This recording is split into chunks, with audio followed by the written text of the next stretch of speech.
السلام علیکم۔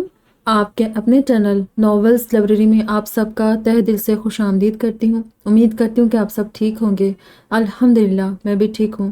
اور ہماری ناول کا نام ہے روک جوک سنجوگ، اور اسے تحریر کیا ہے آسیہ رئیس خان نے، اور ایک ریکویسٹڈ ناول ہے۔ اس ناول کی ریکویسٹ 2 لوگوں نے کی تھی، ایک دینی ایرا اور دوسری ہے نشرہ نور علی نے۔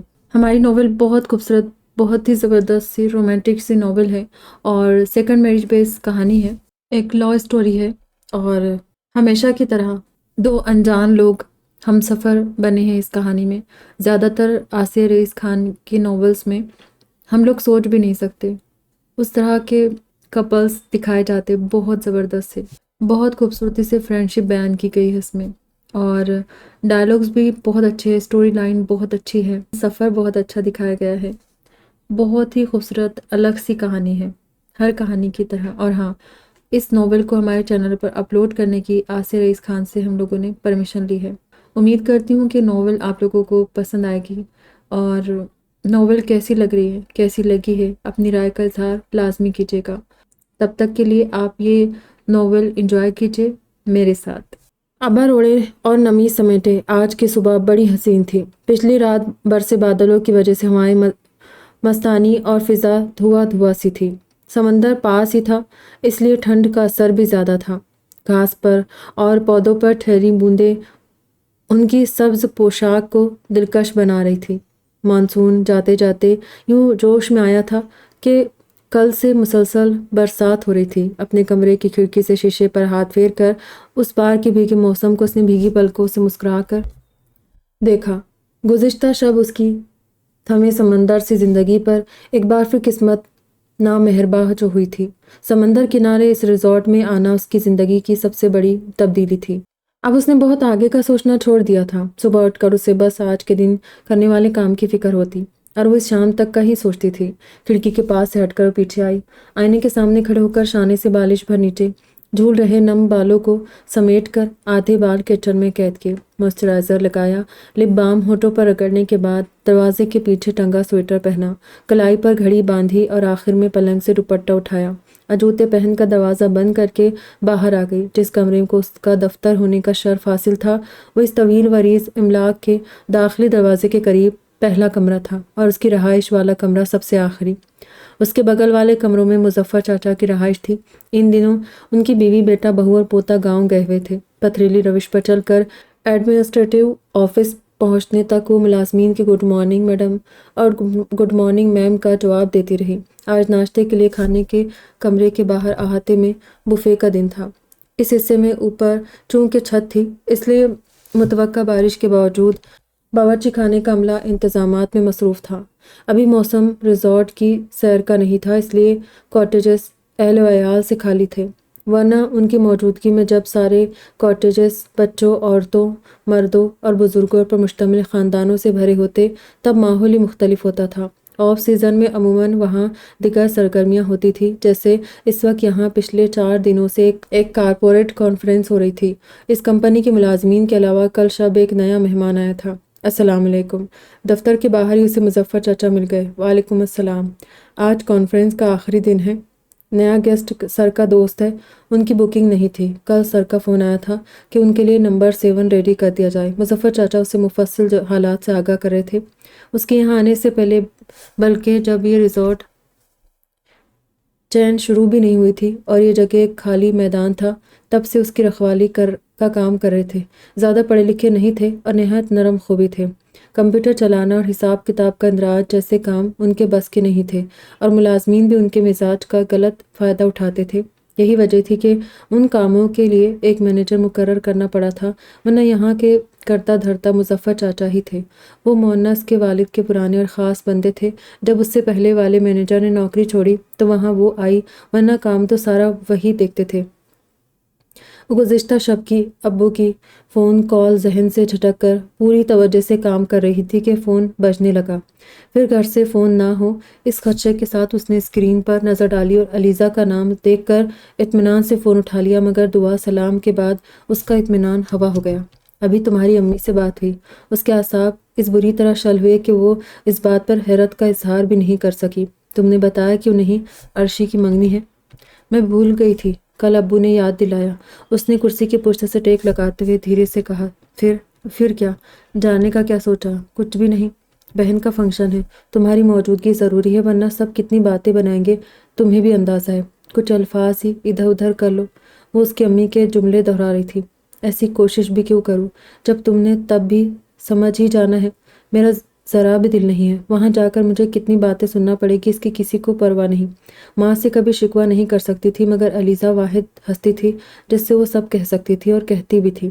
تم چاہو تو سب کی زبانیں بند کر سکتی ہو، اتنی معصوم اور بھولی نہیں ہو۔ ہاں، تاکہ سب ابو کی تربیت اور چھوٹ پر انگلی اٹھائیں۔ تم سب کی انگلیاں بھی توڑ سکتی ہو۔ اسے اس کی مخفی تخریبی صلاحیتوں پر بڑا بھروسہ تھا۔ میری بیوقوف سہیلی، یہ سب کرنا ہوتا تو یہاں تمہاری خادمہ کیوں بنتی؟ کون سی خدمتیں کر رہی ہو میری؟ ٹیکنیکلی تمہاری ملازم تو ہوں، ٹیکنیکلی تم مؤنث کی ملازم ہو۔ یہ سب چھوڑو، کیسے اور کب جاؤ گی یہ بتاؤ۔ لیزا، میرا بالکل دل نہیں ہے۔ اپنے ابو کی خاطر جاؤ۔ رگزگ سے واقف راستہ کے نقصان بھی بہت ہے۔ وہ تم پر پیر رکھتا ہے یا نفس پر ہاتھ؟ ایک تو موسم ایسا خراب ہے، پھر اب ایک کنفرم ٹکٹ بھی نہیں ملے گی۔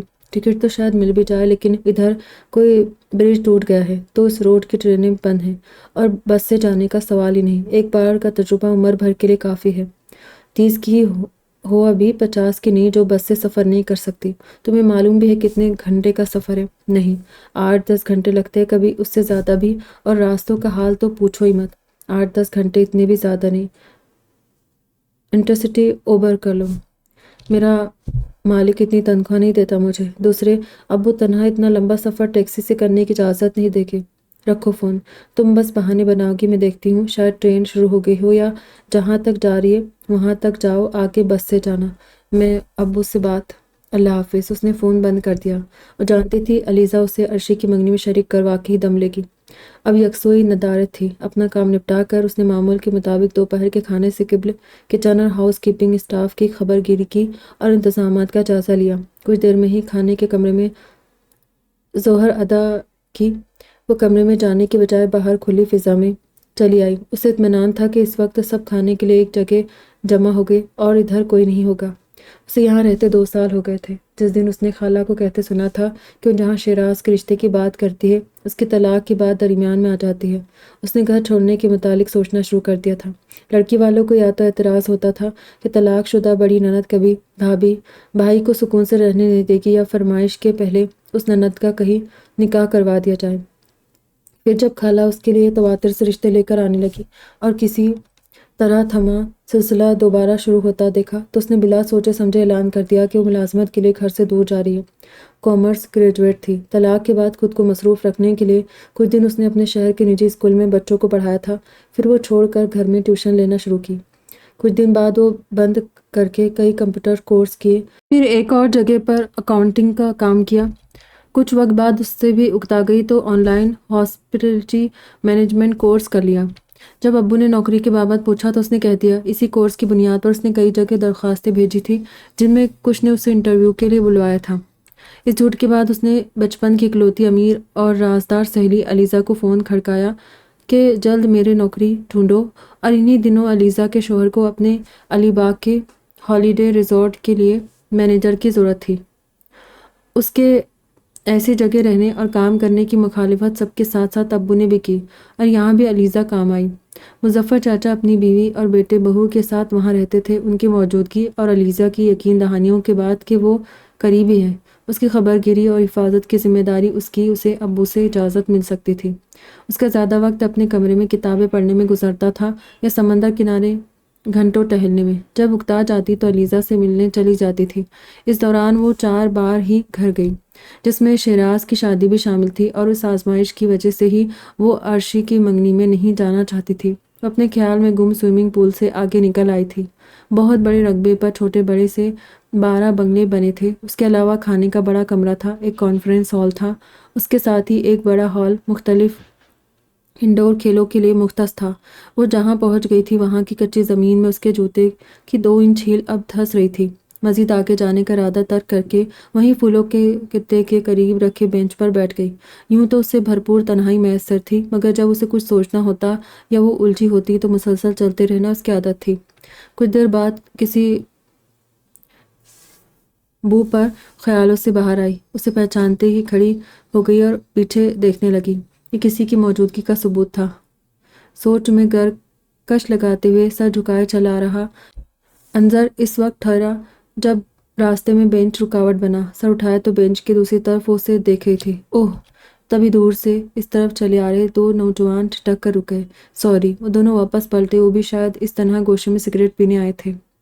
ہنی مون کپل، ایک کی تمسخر بھری دبی دبی آواز دونوں تک پہنچے۔ مڈل ایج لیلا مجنوں۔ دوسرے جملے کے ساتھ دونوں کا کہکا بھی تھا۔ حضرت کی داڑھی سفید ہے، میرا تو ایک بال بھی نہیں۔ سدوس کے چہرے پر غصہ ابھرا اور اس نے تنفر سے سوچا، جب سے 30 کا ہنسا پار کیا تھا، بقول علیزے عمر کے معاملے میں بڑی زود و رنج اور حساس ہو گئی تھی۔ انظر بنا کسی رد عمل کے بینچ کے بازو سے گزر کر آگے بڑھ گیا۔ یہ شاید مونس بھائی کے مہمان ہیں، اس نے اس کی پشت کو دیکھتے ہوئے اندازہ لگایا۔ ابھی چند قدم ہی طے کیے تھے کہ اچانک بارش شروع ہو گئی۔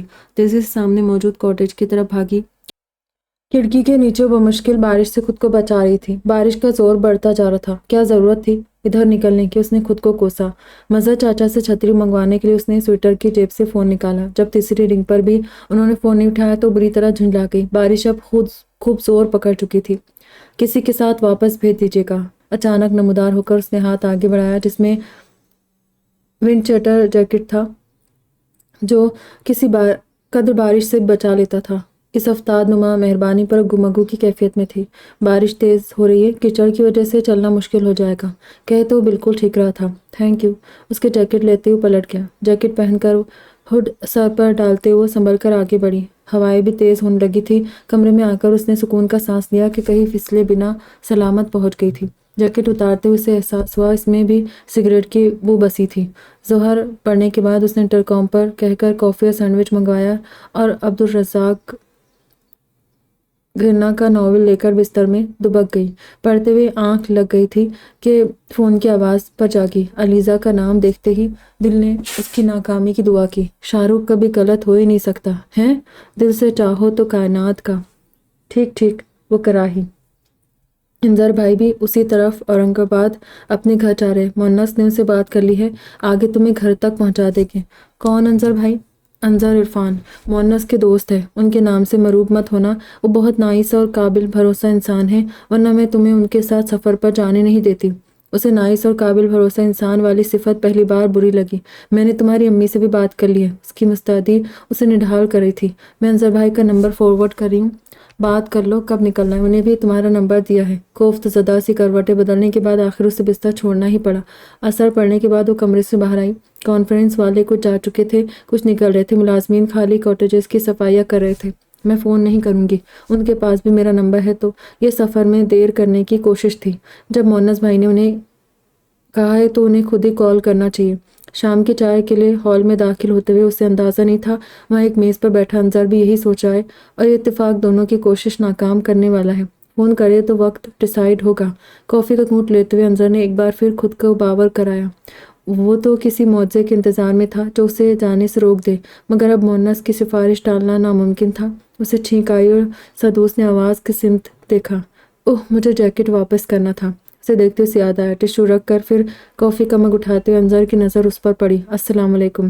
دونوں طرف تعارف کرایا جا چکا تھا، اس لیے مروت اور اخلاق نبھانے ضروری تھے۔ وہ قریب آئی، اس نے جواب دیا۔ وہ منتظر تھی کہ مونس کی کال یا ان کے متوقع سفر کی بات کرے گا۔ میم آپ کی چائے۔ ملازم اس کی چائے لیے حاضر تھا۔ وہ کپ لیتی اس سے پہلے اس نے میز پر رکھ دیا۔ اور کچھ چاہیے؟ نہیں تھینک یو۔ وہ چلا گیا۔ اس کے منصب میزبانی اور علیزہ کی مہربانی کا تقاضا تھا، سو کرسی کھینچ کر بیٹھ گئی۔ انظر نے فون اٹھایا اور اس میں مصروف ہو گیا۔ گھمنڈی، بے مروت، خود پسند۔ چائے کے گھونٹ کے ساتھ چپکے جائزہ لیتے ہوئے وہ کسی ماہر کی طرح اس کی پروفائلنگ کرنے لگی۔ اس کی صورت حسن کے یونانی دیوتاؤں والے معیار پر تو شاید پوری نہ اترتی تھی، لیکن مجموعی طور پر اس کا حلیہ اور شخصیت پرکشش تھی۔ اس کی وجہ شاید اس کے وجود کا ٹھہراؤ اور وقار تھا۔ یہاں تک ریٹ ہے۔ اچانک انظر نے فون میز کے درمیان رکھا جس کا رخ اس کی سمت تھا۔ اسکرین پر کھلے گوگل میپ کے راستے پر اس کی انگلی متحرک تھی۔ ابھی نکلے تو ٹریفک میں پھنس جائیں گے، پھر بھی اگر آپ کو جلدی ہے تو۔ کوئی جلدی نہیں، اس نے کہنے میں جلد بازی کی۔ اوکے، اس نے فون اٹھا لیا۔ صبح آپ جب بھی ریڈی ہو ٹیکسٹ کال کر دیجیے گا۔ آپ وقت بتا دیں، میں آ جاؤں گی۔ لمبے سفر پر جانا ہو تو رات کو نکلتا تھا یا پھر علی صبح؟ سفر تو یہ بھی طویل تھا، بہت طویل۔ مجھے نہ صحیح، انہیں تو وقت پر پہنچنا ہوگا۔ سوالی نگاہوں سے اسے دیکھ رہی سدوس کو دیکھتے ہوئے اس نے سوچا 6 بجے، اوکے۔ سوری، میں جیکٹ ریٹرن کرنا بھول گئی۔ کچھ لمحوں بعد اس نے کہا اٹس اوکے، صبح لے آئیے گا۔ وہ پھر یوں کافی پینے لگا جیسے تنہا ہو۔ سدوس کو وہ گہری سوچ میں گم محسوس ہوا۔ اس کا رویہ لیا دیا سا تھا، پھر بھی وہ چہرے سے آدم بیزار نہیں لگا۔ نوجوان نہیں تھا مگر درست عمر کا اندازہ لگانا بھی مشکل تھا۔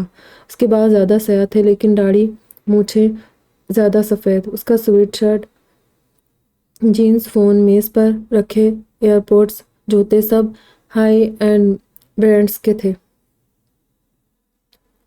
اسے دیکھ کر ہی لگتا تھا کہ کوئی امیر کبیر رکھ رکھاؤ والا بندہ ہے، اور مغرور بھی۔ اس نے اپنے ہی خیال کے آگے ٹکڑا جوڑا، اسے پھر چھینکائی اور اس نے معذرت کی۔ کافی ختم کر کے اٹھ کھڑا ہوا۔ صبح 6 بجے ملتے ہیں۔ برتاؤ یا مزاج کے برعکس بات کرتے لہجے میں احترام اور نرمی تھی۔ جی، سدوس نے کہا۔ کرسی کھسکا کر باہر نکلا، پھر رک کر اس سے دیکھا۔ آپ کہاں ملے گی؟ آفس۔ ذرا ٹھہر کے اس نے جواب دیا، اوکے۔ چلا گیا۔ وہ بھی چائے ختم کر کے کمرے میں آ گئی۔ اگلے دن کے لیے بیگ بھرا اور ابھی سے آنے والے وقت میں سوار ہونے کو سوچ کر کوفت زدہ ہوتی رہی۔ اس کے والدین کی شادی شدہ زندگی کہیں سے مثالی نہیں تھی۔ ان میں اختلاف اور جھگڑے روز کی بات تھی۔ وہ پہلی اولاد تھی اور بیٹی بھی، اسی لیے باپ سے زیادہ قریب تھی۔ شہراز اکلوتا بیٹا، عرشی سب سے چھوٹی تھی، اور وہ دونوں باپ سے اس جیسے قریب نہیں تھے، بلکہ ان کا جھکاؤ ماں کی طرف زیادہ تھا۔ امی ہر اس بات کی مخالفت کرتی تھی جس کے لیے ابو راضی ہو۔ یہ وہی وجہ تھی کہ بڑے غیر محسوس طریقے سے لباس اور کھانے سے لے کر تعلیم اور مضامین تک میں اسلم مرزا کی پسند اور مرضی کو فوقیت اور اولیت دینے لگی۔ فضیلت چاہتی تھی وہ آرٹس کا انتخاب کرے، لیکن اس نے اپنے ابو کی طرح کامرس لیا۔ کالج بھی ماں کی مخالفت میں مخلوط تعلیم والا منتخب کیا۔ روز مرہ کی چھوٹی موٹی باتیں تو کئی تھی، لیکن تابوت میں آخری کیل ثابت ہوا فضیلت کا شوہر کی ناراضی اور اعتراض کے باوجود ضد کر کے اس کی شادی کا فیصلہ۔ اسی وقت اسلم مرزا کے دوست کے بیٹے کا رشتہ بھی موجود تھا جو انہیں پسند بھی تھا، لیکن فضیلت نے ان کی ایک نہ چلنے دی اور اس کی شادی عاطف سے ہو گئی، جہاں سے اگلے دن ہی وہ طلاق کا داغ لیے اپنے گھر لوٹ آئی تھی۔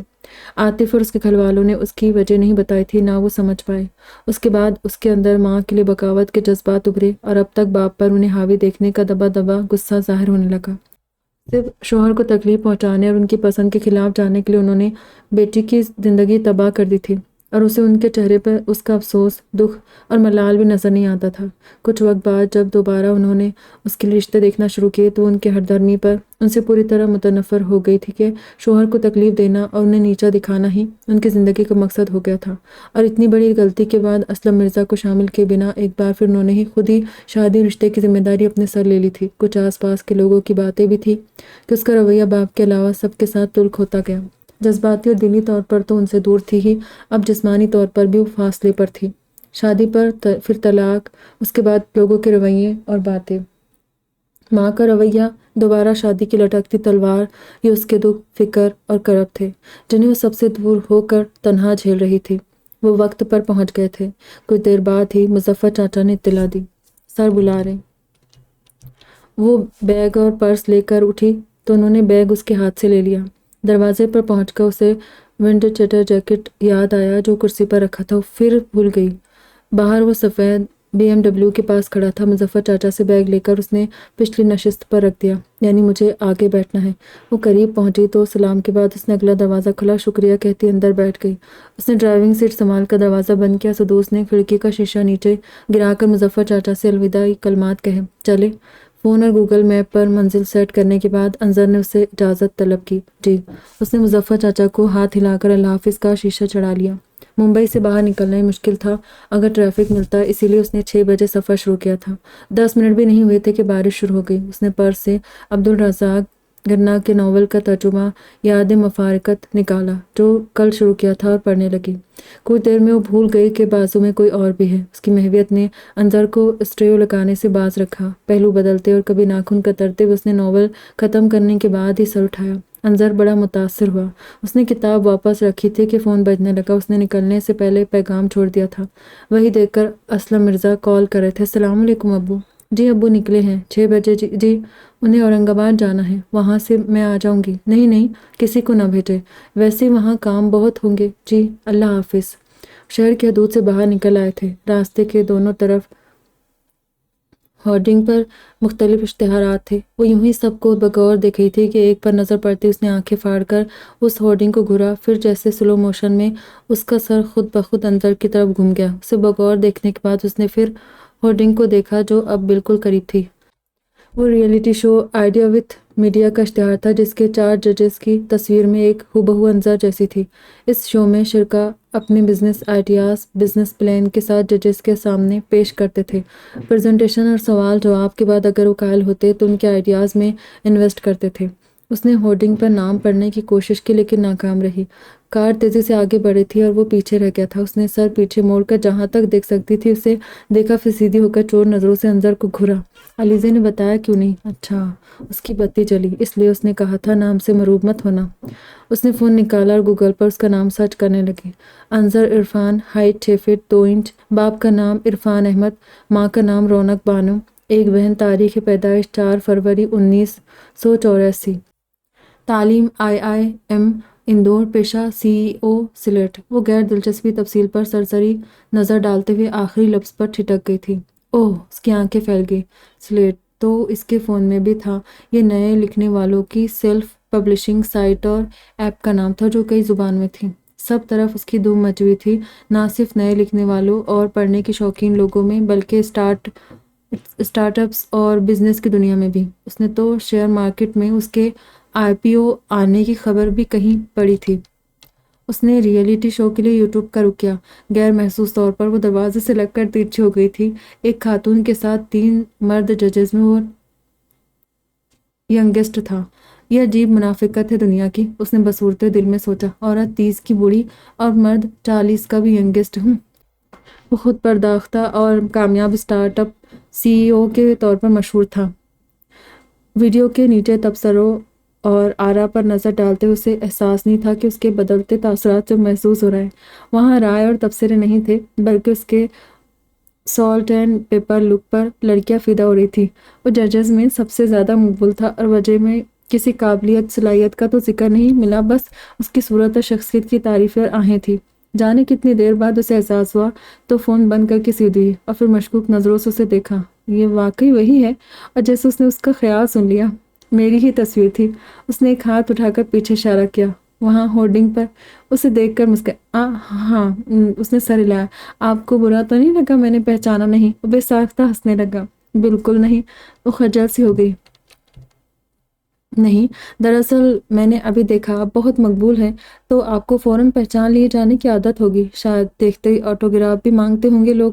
ایسے زیرک بندے سے کیا چھپانا جو ٹھیک ٹھاک ذہن پڑھ لے۔ ہاں، ایسا بھی نہیں، میں ویسے بھی زیادہ پبلک یا سوشل گیدرنگز اٹینڈ نہیں کرتا ہوں۔ آپ کے فین فالوئنگ تو کافی لگتی ہے۔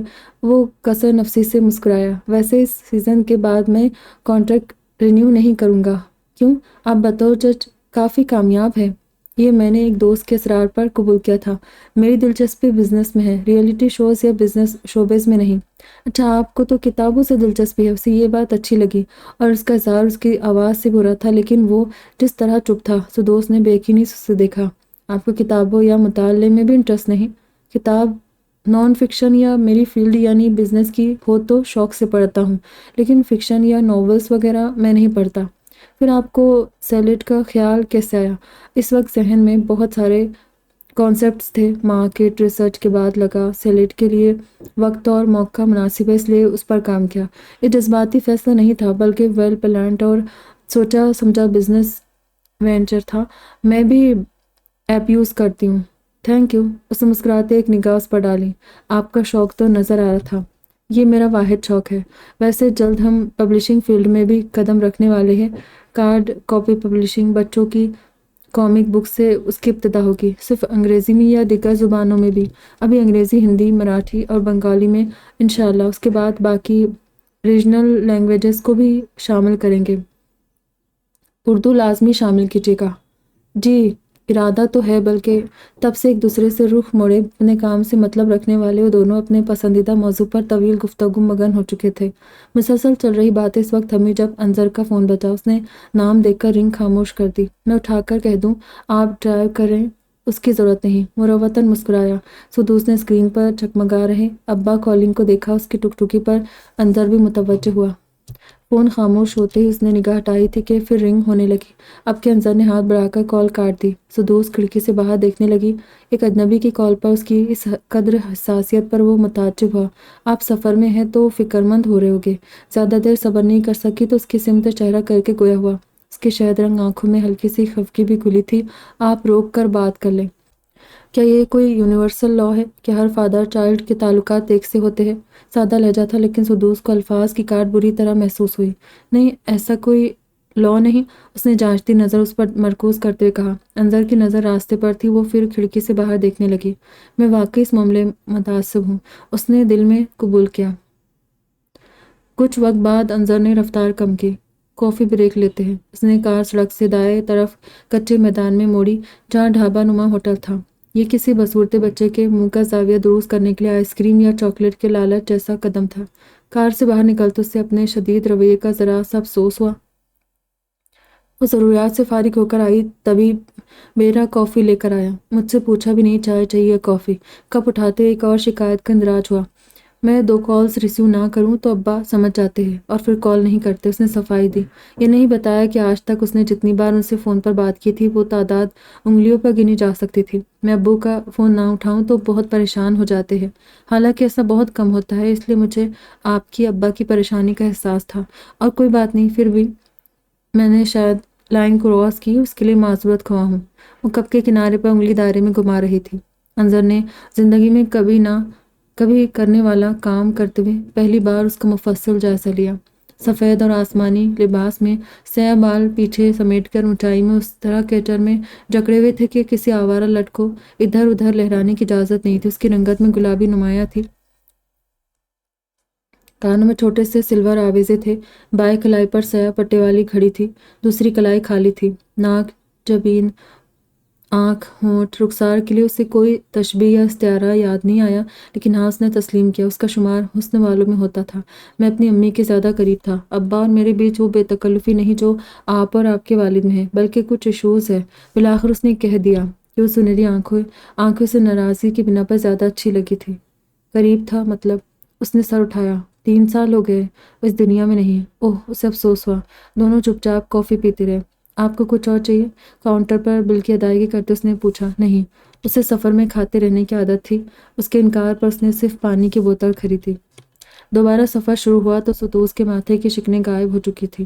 آپ کی کتاب ختم ہو گئی تو آپ سلیٹ پر کچھ پڑھ لیں، انظر نے مشورہ دیا۔ فی الحال مطالعے کا موڈ نہیں ہے۔ اچھا، مجھے لگا آپ کتاب کے بغیر بور ہو رہی ہے، اس لیے کہا۔ نہیں تو، موسم اتنا پیارا ہے، میں سفر انجوائے کریں۔ یہ سچ تھا کہ اب تک سارا راستہ کہیں بادل چھائے تھے تو کہیں رمجھم کے سروں میں گنگنا رہے تھے یا پھر کہیں جھوم کر برس رہے تھے۔ پر اشتیاق سی باہر دیکھنے لگی۔ انظر نے سر گھما کر اسے دیکھا۔ اس کا فون بجا تو اس نے مڑ کر پرس اٹھا فون نکالا۔ امی کالنگ دیکھ کر اس نے وہی کیا جو انظر نے ابا کالنگ دیکھ کر کیا تھا۔ فون رکھتے اس کی نظر بے اختیار اس کی سمت اٹھی۔ وہ اس وقت سامنے دیکھ رہا تھا لیکن چہرے پر جتاتا ہوا ہلکا سا تبسم بکھرا تھا۔ یہ یونیورسل لا ہے کہ دنیا میں ہر مدر چائلڈ کا تعلق یکساں نہیں ہوتا۔ متفق، اس نے سامنے دیکھتے کہا تھا۔ ذرا دیر بعد وہ سلیٹ کے متعلق اس کے مستقبل کے منصوبوں پر بات کر رہے تھے۔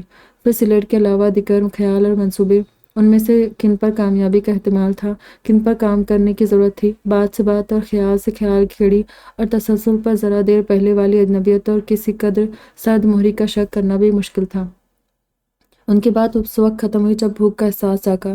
ایک جگہ رک کر انہوں نے کھانا کھایا۔ جب فارغ ہو کر باہر نکلے تو ہلکی ہلکی بارش تھی اور جیسے ہی کھلے آسمان کے نیچے آئے اچانک بارش کا زور بڑھ گیا۔ تیز قدموں سے کچی بھیگی زمین پر سنبھل کر کار تک آتے ہوئے خاصے بھیگ چکے تھے۔ دونوں نے یوں ہی ہاتھ سے کپڑے جھٹک لیے۔ کچھ دیر 3-4 دن سے مسلسل چل رہی بارش اور اس سے مختلف جگہوں پر پیدا ہوئے مسائل پر بات کرتے ہوئے سدوس کو جمائیاں آنے لگی۔ تنزا نے گفتگو سمیٹ لی۔ اس نے پیچھے ٹیک لگایا تو آنکھیں خود بخود بند ہونے لگی کہ اسے دوپہر کے کھانے کے بعد کچھ دیر سونے کی عادت تھی۔ ذرا دیری ہوئی تھی کہ اسے چھینکیں شروع ہو گئی۔ آپ کو شاید ٹھنڈ بھی لگ رہی ہے۔ مسلسل 4-5 چھینکوں کے بعد انظر نے اسے دیکھتے کہا جو ہاتھ باندھ کر سمٹی سی تھی. شاید اس نے پیچھے مڑ کر بیگ کو دیکھا اور اسی وقت اسے یاد آیا وہ اپنا سویٹر بھول گئی ہے. کار روکوں؟ اس نے پوچھا. نہیں، میں نے سویٹر یا شال رکھی ہی نہیں. آپ یہ جیکٹ پہن لیں، کافی گرم ہے.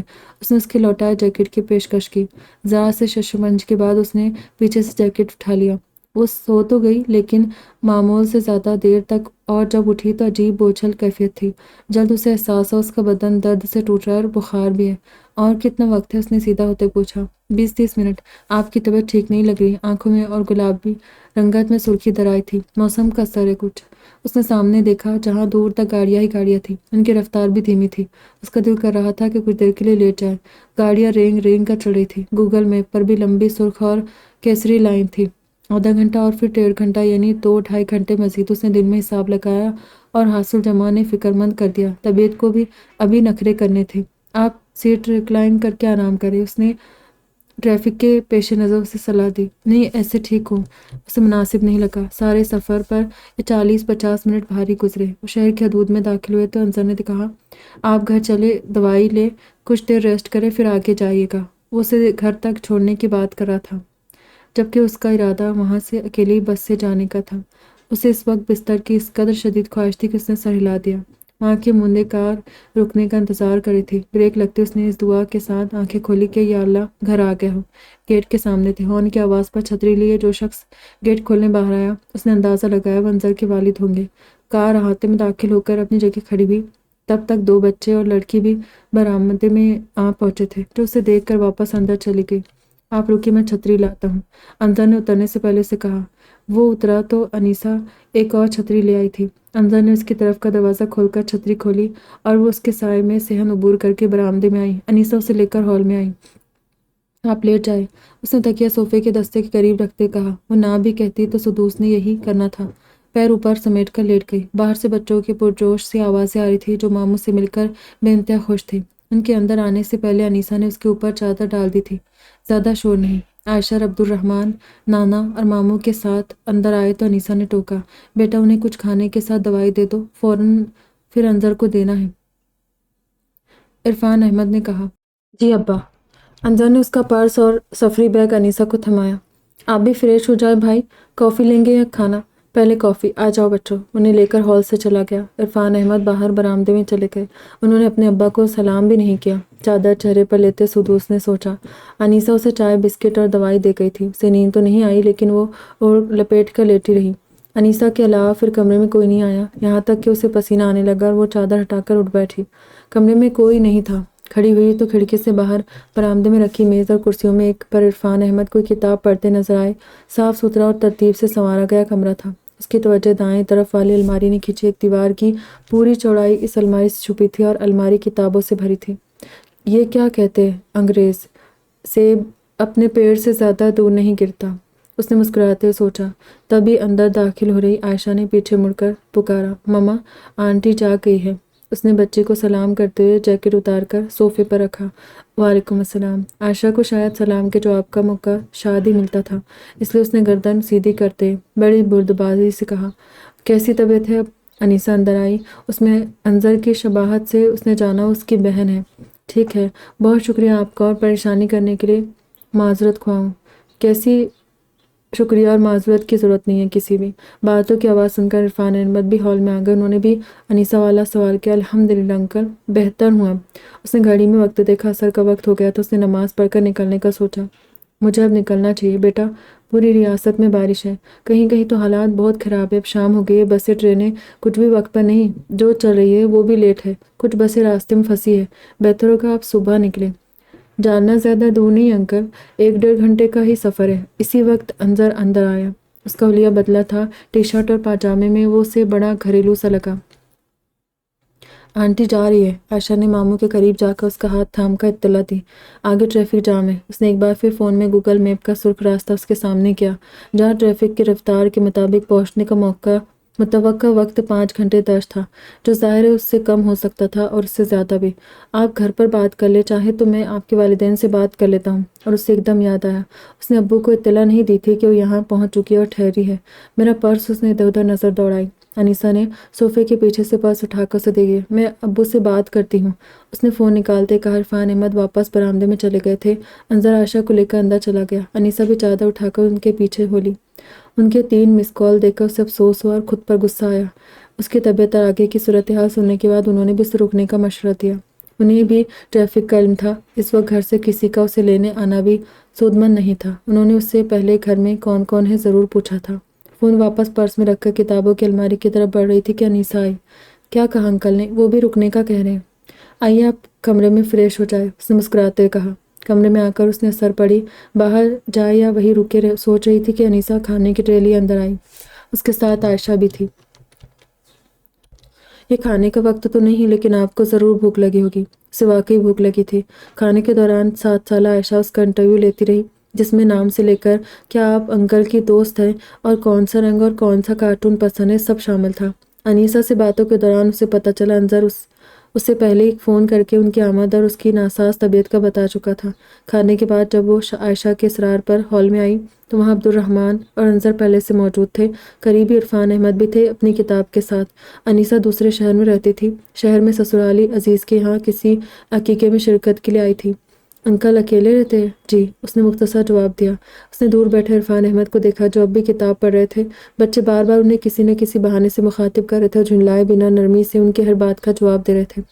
اس میں ماموں سے پوچھو، انظر اسے سمجھاؤ جیسے جملے بھی تھے، لیکن وہ انہیں مخاطب کرتا تھا، نہ کسی طرز عمل سے ان کی بات سن لینے کی رسید دے رہا تھا۔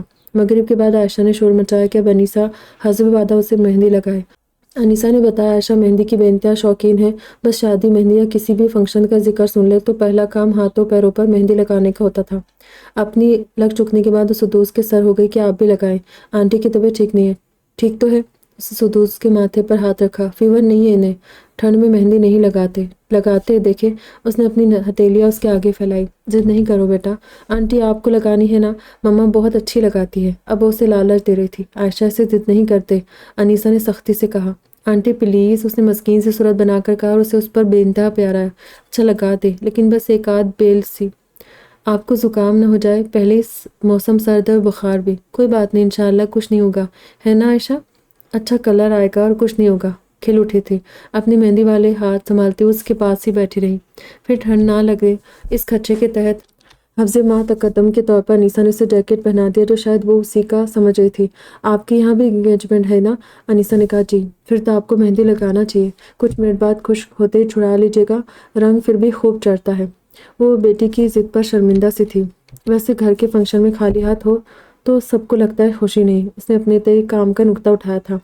انیسہ نہیں جانتی تھی اسے ان مہندی رچے ہاتھوں پر بھی فقرے سننے پڑیں گے، لیکن اسے تو علم تھا، پھر بھی عائشہ کے معصوم اصرار پر اس سے بچی کا دل توڑا نہ گیا۔ ابھی انیسہ کھانے کی تیاری ہی کر رہی تھی کہ اسے ہلکی ہلکی سردی لگنا شروع ہو گئی۔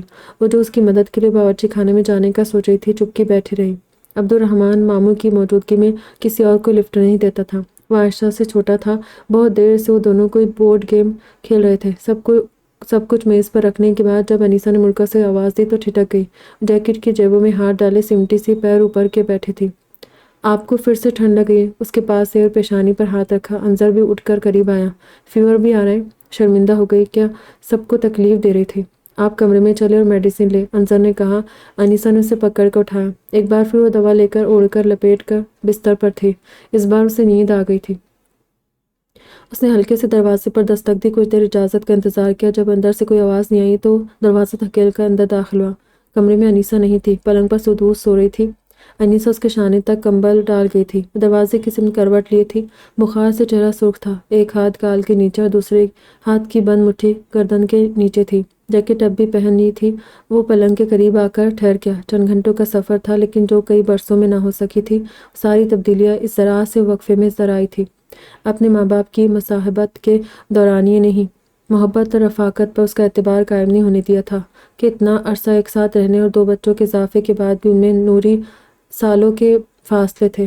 ایک آنکھ میں نمی اور اداسی تو دوسرے کی اس سے بے حسی اور پہلو تہی یہ تضاد اس کے خود ساختہ اکیلے پن کی وجہ تھی۔ اس کے اندر خوف تھا اس کا انجام ماں کی طرح نہ ہو، جس کے جذبات کو پذیرائی نہیں ملی تھی۔ تمام عمر کی ریاضت بھی پتھر کو صنم نہ کر سکی تھی۔ اس لیے اس نے کبھی کسی حسین چہرے کو غور سے نہیں دیکھا تھا، پرکشش شخصیت کے قریب نہیں گیا تھا، دل نشین گفتگو ختم کر دیا کرتا تھا، سحر انگیز آواز سن کر کان لپیٹ لیا کرتا تھا، صنف مخالب کی ہر وہ عادت یا خوبی جو پرکشش ہوتی وہ اس سے دور بھاگتا تھا۔ سدوس سے پہلی، دوسری اور تیسری ملاقات میں اسے ایسی کوئی خوبی یا عادت محسوس نہیں ہوئی تھی۔ سفر کے آغاز میں اس نے کوئی حفاظتی انتظام نہیں کیا تھا، مگر اب سفر کے اختتام پر اس کا دل ہمک رہا تھا۔ کشش صورت میں تھی یا سیرت میں تھی، کسی ایک بات یا چیز پر انگلی نہیں رکھ سکتا تھا کہ ہاں یہ اسے کھینچ رہی ہے، بلکہ اس کے لیے اس وقت سدوس سراپا کشش تھی۔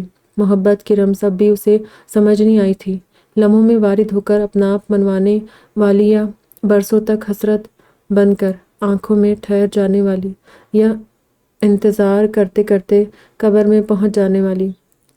محبت کے احساس سے اسے ماں کے قرب کا احساس ہو رہا تھا، اس نے انہیں ساری عمر محبت کرتے دیکھا تھا۔ دوسرا احساس جو اس کے اندر تڑپ کے جاگا تھا وہ اسی شدت کو پذیرائی کا تھا جو اس کے اندر تھی۔ سدوس نے مٹھی والا ہاتھ اٹھا کر کان پر رکھا، سرد ہواؤں سے کان بچانا چاہ رہی تھی۔ انظر نے جھک کر کمبل اس کی ٹھوڑی تک کھینچ کر کان بھی ڈھانک دیا۔ اس نے ذرا سی آنکھ کھولی اور ہاتھ کمبل کے اندر کیا، اس میں بھی سگریٹ کی اسمیل ہے۔ اس نے آنکھیں بند کرتے آہستہ سے کہا، مسکرا دیا، اسے یاد نہیں تھا کہ وہ جیکٹ پہنے ہوئے ہے۔ بھائی کو یوں ایک لڑکی کو نہارتے دیکھ دروازے میں رکی انیسہ اندر آئی۔ میں نے ٹیبلٹ دی تھی، شاید اس لیے نیند آ گئی ہے۔ کچھ کھایا یا صرف میڈیسن لیے پیچھے ہوا؟ چائے پی تھی، میں کھانے کے لیے بلانے آئی تھی، مگر انہیں ابھی سونے دے، آپ کھا لیں۔ اس کے ساتھ باہر آ گیا جہاں عبد الرحمن اور عائشہ اپنے نانا کے ساتھ اس کا انتظار کر رہے تھے۔ وہ عادتاً باپ کو نظر انداز کے بچوں کے ساتھ مگن ہو گیا۔ وہ بھی کچھ کہے بنا مسکراتے ہوئے ہمیشہ کی طرح اس کی پلیٹ کا خیال رکھ رہے تھے۔ کھانے کے بعد عائشہ اور عبد الرحمن اس کے ساتھ دنیا جہاں کی باتیں کرتے سو گئے تو باری باری دونوں کو کمرے میں لے گیا۔ آپ سونے جا رہے؟ انیسہ نے پوچھا۔ نیند تو آ رہی ہے، کوئی کام ہے اسی لیے تو بلایا ہے، مگر آپ سو جائیں، صبح بات کریں گے۔ اسے اندازہ تھا انیسہ کے کام کا، اس لیے اصرار نہیں کیا۔ Good night. دروازے تک پہنچ کے رکا۔ سدوس جاگی نہیں، وہ بہت گہری نیند میں ہے، ابھی دیکھ کے آئی ہوں۔ اچھا سو جاؤ تم بھی۔ جی۔ پچھلے کتنے ہی چکروں میں وہ اپنے کمرے کے بجائے رونق کے کمرے میں سویا تھا، آج وہاں سدوس تھی اس لیے اسے اپنے کمرے میں آنا پڑا۔ تھک گیا تھا، سو لیٹتے ہی آنکھ لگ گئی۔ گہری نیند سونے والوں میں سے تھا، بقول خود وہ کوالٹی سلیپ سوتا تھا۔ رات کے آخری پہر آنکھ کھلی تو پھر نیند نہیں آئی۔ باہر ہلکی رمجھم اب بھی جاری تھی۔ گھڑی میں وقت دیکھ کر وہ سگریٹ اور لائٹر لیے باہر چلا آیا۔ کچھ دیر میں فجر کی اذانیں ہونا تھی۔ سگریٹ جلانے کے بعد لائٹر میز پر رکھتے ہوئے کرسی پر بیٹھ گیا۔ برآمدے کی ترچھی چھت سے گرتا پانی خاموشی کو قتل کر رہا تھا۔ گرتے پانی کی دھار کو دیکھتے ہوئے نظر دائیں طرف گئی جہاں برآمدے کی چھوٹی سی دیوار پر بیٹھی سدوس اسے ہی دیکھ رہی تھی۔ کب سے بیٹھی ہے یہاں؟ وہ اچانک لگے حیرت کے جھٹکے سے فوراً سنبھل گیا۔ شاید 10 منٹ سے۔ کیسا فیل کر رہی ہیں اب؟ کافی بہتر۔ بے ترتیب بال اور ابھی نیند کو وداع کیے چہرے کے ساتھ وہ اس وقت جیکٹ سے آزاد تھی۔ اس نے آسمانی دوپٹہ اپنے گرد لپیٹ رکھا تھا۔ اندر اپنی جگہ سے اٹھا اور دیوار کے قریب جا کر جلتی سگریٹ بھیگے صحن میں اچھال دی۔ ارے کیوں؟ آپ کو شاید پسند نہیں۔ وہ وہی ستون سے ٹیک لگا کر کھڑا ہو گیا۔ پسند ناپسند کی تو کوئی بات نہیں، لیکن ہاں یہ کوئی اچھی عادت تو نہیں۔ چند گھنٹوں پہلے نیند کے خمار میں کہی اپنی بات اسے یاد نہیں تھی۔ میں عادی اسموکر نہیں، بس جب بھی یہاں آنا ہو یا یہاں پہنچ جاؤں تو تھوڑا شگل ہو جاتا ہے۔ کوئی اسموکر قبول نہیں کرتا کہ وہ ایڈکٹ ہے۔ دھیرے سے ہنس دیا۔ میں ایڈکٹ نہیں، پھر بھی شگل تو ایڈمٹ کر لیا ہے۔ اسے ایک دم یاد آیا، آپ نے کھانا نہیں کھایا تھا، بھوک لگی ہوگی؟ نہیں، اس نے نفی میں سر ہلایا، لیکن چائے کی طلب ہے۔ آپ بیٹھے، ابھی حاضر کرتا ہوں۔ اس نے کرسی کی طرف اشارہ کیا اور اندر چلا گیا۔ وہ آگے آ کر کرسی پر بیٹھ گئی۔ کچھ ہی وقت بعد وہ گھر پہنچانے والی بس میں سوار ہونے والی تھی اور دانستہ کوشش کر رہی تھی ابھی سے اس بارے میں نہ سوچے۔ ذہن بٹانے کے لیے اس نے چاروں سمت تفصیلی نظر ڈالی۔ پرانی طرز کا مکان تھا، لیکن صحیح دیکھ بھال اور مناسب رنگ و روغن کی وجہ سے پرانا نہیں لگتا تھا۔ صحن میں طویل قامت اور گھنے پیڑ تھے۔ انہیں پہچاننے کی کوشش کرنے لگی۔ جامن کا پیڑ اسے سمجھ نہیں آیا، لیمو کا پیڑ بھی پہچان نہ سکی، ان کے علاوہ وہ انار اور نیم کا درخت کی شناخت کر سکی تھی۔ انظر عرفان کو ٹی وی پر دیکھ کر کوئی سوچ بھی نہیں سکتا کہ اس کا گھر ایسا ہوگا۔ اس نے سوچا، ویسے یہ ان کے ابا کا گھر ہے، وہ تو شاید اپنی پرسنلٹی کے طرح ہی عالیشان فلیٹ میں رہتے ہوں گے۔ عالیشان پرسنلٹی؟ اپنے خیال پر اس نے خود سے سوال کیا۔ ہے تو سالٹ اینڈ پیپر پرسنلٹی۔ اپنی ایجاد کردہ نئی اصطلاح پر مسکرانے لگی، لیکن اپنے والد سے ان کا رویہ کچھ زیادہ ہی سرد ہے۔ حالانکہ وہ بتا چکا تھا کہ ماں سے زیادہ قریب تھا، باپ کے ساتھ کچھ ایشوز ہے، پھر بھی ذرا سے وقت میں ہی اسے ان دونوں کے درمیان کا تکلف بہت محسوس ہوا۔ کیا میرا اور امی کا تعلق بھی دیکھنے والوں کو ایسا ہی لگتا ہوگا؟ نہ چاہتے بھی سوچ کا دھارا اس سمت بہہ نکلا۔ حالانکہ میں نے تو آج سے پہلے کسی کے سامنے ایشوز کا اعتراف بھی نہیں کیا ہے۔ اس کا دل عادتاً ماں کے خیال سے اداس ہونے لگا۔ کھڑی ہو گئی، صحن میں اترنے کے ارادے سے دائیں طرف بنے 5 زینوں کی طرف بڑھی، پھر یاد آیا کہ ابھی ابھی بخار اترا ہے تو پہلے زینے پر ہی بیٹھ گئی۔ کلائی پر بندی گھڑی میں وقت دیکھا، 4:05 ہو رہے تھے۔ تبھی قدموں کی چاپ پر اس نے مڑ کر دیکھا، انظر 2 مگ لے ادھر آ رہا تھا۔ میں کافی ایکسپرٹ ہوں، چائے بنانی نہیں آتی، پھر بھی کوشش کی ہے۔ ایک مگ اسے تھماتے ہوئے پھر زینے کے دوسرے سرے پر بیٹھ گیا۔ ایمانداری سے بتائیے گا کتنی بری بنی ہے؟ Thank you. اس نے مسکرا کر مگ تھاما، پھر اس کی مگ کو دیکھتے پوچھا، آپ چائے نہیں پیتے؟ تب سے وہ کافی پی رہا تھا اور اسے بھی پلائی تھی۔ اس نے نفی میں سر ہلایا، میرا پہلا اور آخری پیار کافی ہے۔ سدوس نے چائے کا پہلا گھونٹ لیا اور حلق سے نیتیں اتارنے سے پہلے بے بسی سے انظر کو دیکھا۔ اتنی بری ہے؟ نتیجے کے لیے اسے ہی دیکھ رہا تھا۔ اس نے اقرار میں سر ہلایا، جیسے تیسے وہ مائع اندر دھکیلا۔ آپ کو اس وقت کیفین کی طلب ہے؟ انظر نے اس کے ہاتھ سے مگ لے لیا۔ آپ وہ اس سے پوری کر لیں، اور اپنا کافی بھرا مگ اس کے آگے کیا۔ نہیں، میں نے بس آپ کا ساتھ دینے کے لیے بنائی تھی، اس نے جھوٹ کہا۔ سدوس نے مگ لے لیا۔ انظر نے چائے کا مگ زینے سے لگی کیاری میں ڈیل دیا۔ امید ہے چائے ان کا پہلا پیار نہیں ہوگی۔ وہ مگ میں کافی کو دیکھتے ہنس دی۔ انظر نے گردن موڑ کر اسے دیکھا۔ آپ واقعی ایکسپرٹ ہے، پہلے گھٹ کے بعد اس نے مان لیا۔ اسی لیے تو پورے اعتماد سے آپ کو تھما دی۔ یہ اکیلے رہنے کا فائدہ ہے کہ بندہ کم از کم اپنی پسندیدہ چیز اچھی بنانے لگتا ہے۔ اور کیا اچھا بناتے؟ کافی، کافی اور کافی۔ مجھے لگا تھا آپ تیسری چیز سگریٹ کہیں گے۔ یقین کر لیں پلیز، میں عادی اسموکر نہیں ہوں۔ اس نے مشکوک سا تبسم چہرے پر سجا لیا۔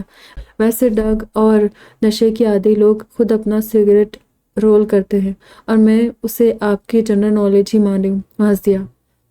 چند پل خاموشی باری باری ان دونوں کے چہروں کو تکتی رہی۔ بالآخر اس کی نظروں سے گھبرا کر سدوس گویا ہوئی۔ پتہ نہیں مجھے کہنا چاہیے یا نہیں۔ وہ رک گئی۔ انظر اسے دیکھنے لگا تو اور جزبز ہوئی، مگر انظر نے ہاں کہیں جیسا کچھ کہہ کر حوصلہ نہیں دیا، بلکہ یوں ہی نظر جمائے رکھا۔ مجھے آپ کا انکل کے ساتھ رویہ بہت محسوس ہوا۔ آپ کو ٹھیک ہی محسوس ہوا؟ سدوس نے گردن موڑ کر اسے دیکھا، جانے کیوں اور کیسے اس کی نگاہوں میں شکایت تھی۔ انظر کا دل اسی پل اس شکایت پر مغموم بھی ہوا۔ انظر نے نگاہوں کا زاویہ نہیں بدلا تو وہ دوبارہ مگ کو دیکھنے لگی۔ ہمارے درمیان گرم جوشی یا بے تکلفی نہیں ہے، اور یہ بات دیکھنے والوں کو محسوس ہوتی ہے۔ آپ کی بات کا ہم دونوں کے درمیان والا حصہ غلط ہے۔ اور وہ کیسے؟ تکلف اور سرد مہری صرف آپ کی جانب سے ہے۔ صرف اپنے ابو کے لیے نہیں بلکہ دنیا کے سارے اباؤں کے لیے حساس تھی۔ انظر نے فوراً کچھ نہیں کہا۔ انکل خاموشی سے آپ کا خیال رکھتے ہیں۔ ان کے چہرے، ان کی آنکھوں اور ہر انداز سے آپ کے لیے محبت اور فکر جھلکتی۔ درمیان کا کوئی ایک منظر مس لیڈنگ ہو سکتا ہے، اس لیے اس کی بنیاد پر پوری کہانی اخذ کرنے کی کوشش خام ہے۔ میں کہانی نہیں اخذ کر رہی، صرف اتنا کہہ رہی ہوں کہ آپ کے جو بھی ایشوز ہوں، انکل کی محبت سے انکار نہیں کیا جا سکتا۔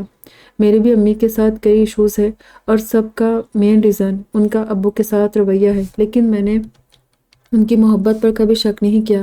مجھے ان سے شکایتیں ہیں، ان کے فیصلوں پر اعتراض تھے، رہیں گے بھی۔ مجھے ان پر غصہ بھی بہت آتا ہے۔ میں یہ بھی اعتراف کرتی ہوں کہ مجھے ان کے مقابلے میں ابو سے زیادہ محبت ہے۔ مجھے ابو کی زیادہ یاد آتی ہے، میں ان کے لیے زیادہ فکر مند رہتی ہوں، میں انہیں زیادہ رعایتیں دیتی ہوں، اور بھی بہت کچھ ہے، لیکن ان سب کے باوجود میں مانتی ہوں امی کو مجھ سے محبت ہے۔ آپ یہ قبول کرتے ہیں؟ نہیں۔ نیچے زینے کو دیکھ رہا تھا۔ یہ مانتا اور جانتا ہوں کہ میرے ابا کو محبت کرنا ہی نہیں آتا۔ پیچھے ہال کے دروازے کے قریب کھڑے عرفان احمد واپس پلٹ گئے۔ اپنے کمرے کی کھڑکی سے باپ کو دیکھ رہی انیسہ ان کے جھکے کندھے دیکھ کر آنسو روک نہیں سکی۔ اس کا لہجہ اتنا پر یقین اور آواز اتنی راسخ تھی کہ اس کی رسمی تردید بھی نہ کر سکی۔ میں نے اپنی ماں کی اداس آنکھیں اور بے رنگ زندگی دیکھی ہے۔ ابا کا مزاج تب بھی ویسا ہی تھا۔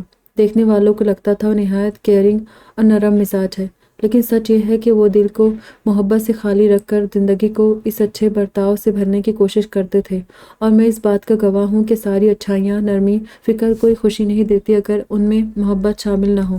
فرائض کی تکمیل جسمانی آسودگی دیتی ہے یا روزمرہ کی روٹین آرام دہ کر دیتی ہے، لیکن دل، انسان کی روح اگر یہ تشنا اور ترستے رہے تو انسان سانس لیتا ہے، جیتا نہیں ہے۔ اور میں نے امی کو جیتے نہیں دیکھا۔ وہ ابھی سر جھکائے زینے کو دیکھ رہا تھا۔ سدوس اسے دیکھ اور سن رہی تھی۔ ماں سے اس کی قربت اور محبت ان کی تنہائی اور درد سے جڑی تھی۔ انکل کے پاس کوئی وجہ ہوگی، ہو سکتا ہے انہیں کسی سے محبت رہی ہو اور وہ اسے بھلا نہ پائے ہو، یا کوئی ایسا حادثہ انہیں محبت یا عورت سے ہی متنفر کر گیا ہو، اور بھی کوئی ریزن ہو سکتا ہے۔ جو بھی ہو، ایک وفادار نیک بیوی جس کے ساتھ آپ نے گھر بسایا، فیملی بنائی، اسے عمر بھر اپنے لیے اجنبی رکھنا، اس سے ایسا فاصلہ رویہ رکھنا کہ 8-10 سال کا بچہ بھی اسے غیر فطری محسوس کرے، اس بچے اور ماں کے ساتھ ظلم ہے۔ اور اس وقت سدوس نے جانا وہ اپنے باپ کو وہی سلوک لوٹا رہا تھا جو اس کی ماں سے روا رکھا گیا تھا۔ اسے دیکھتی چپ رہی تو انظر سر اٹھایا۔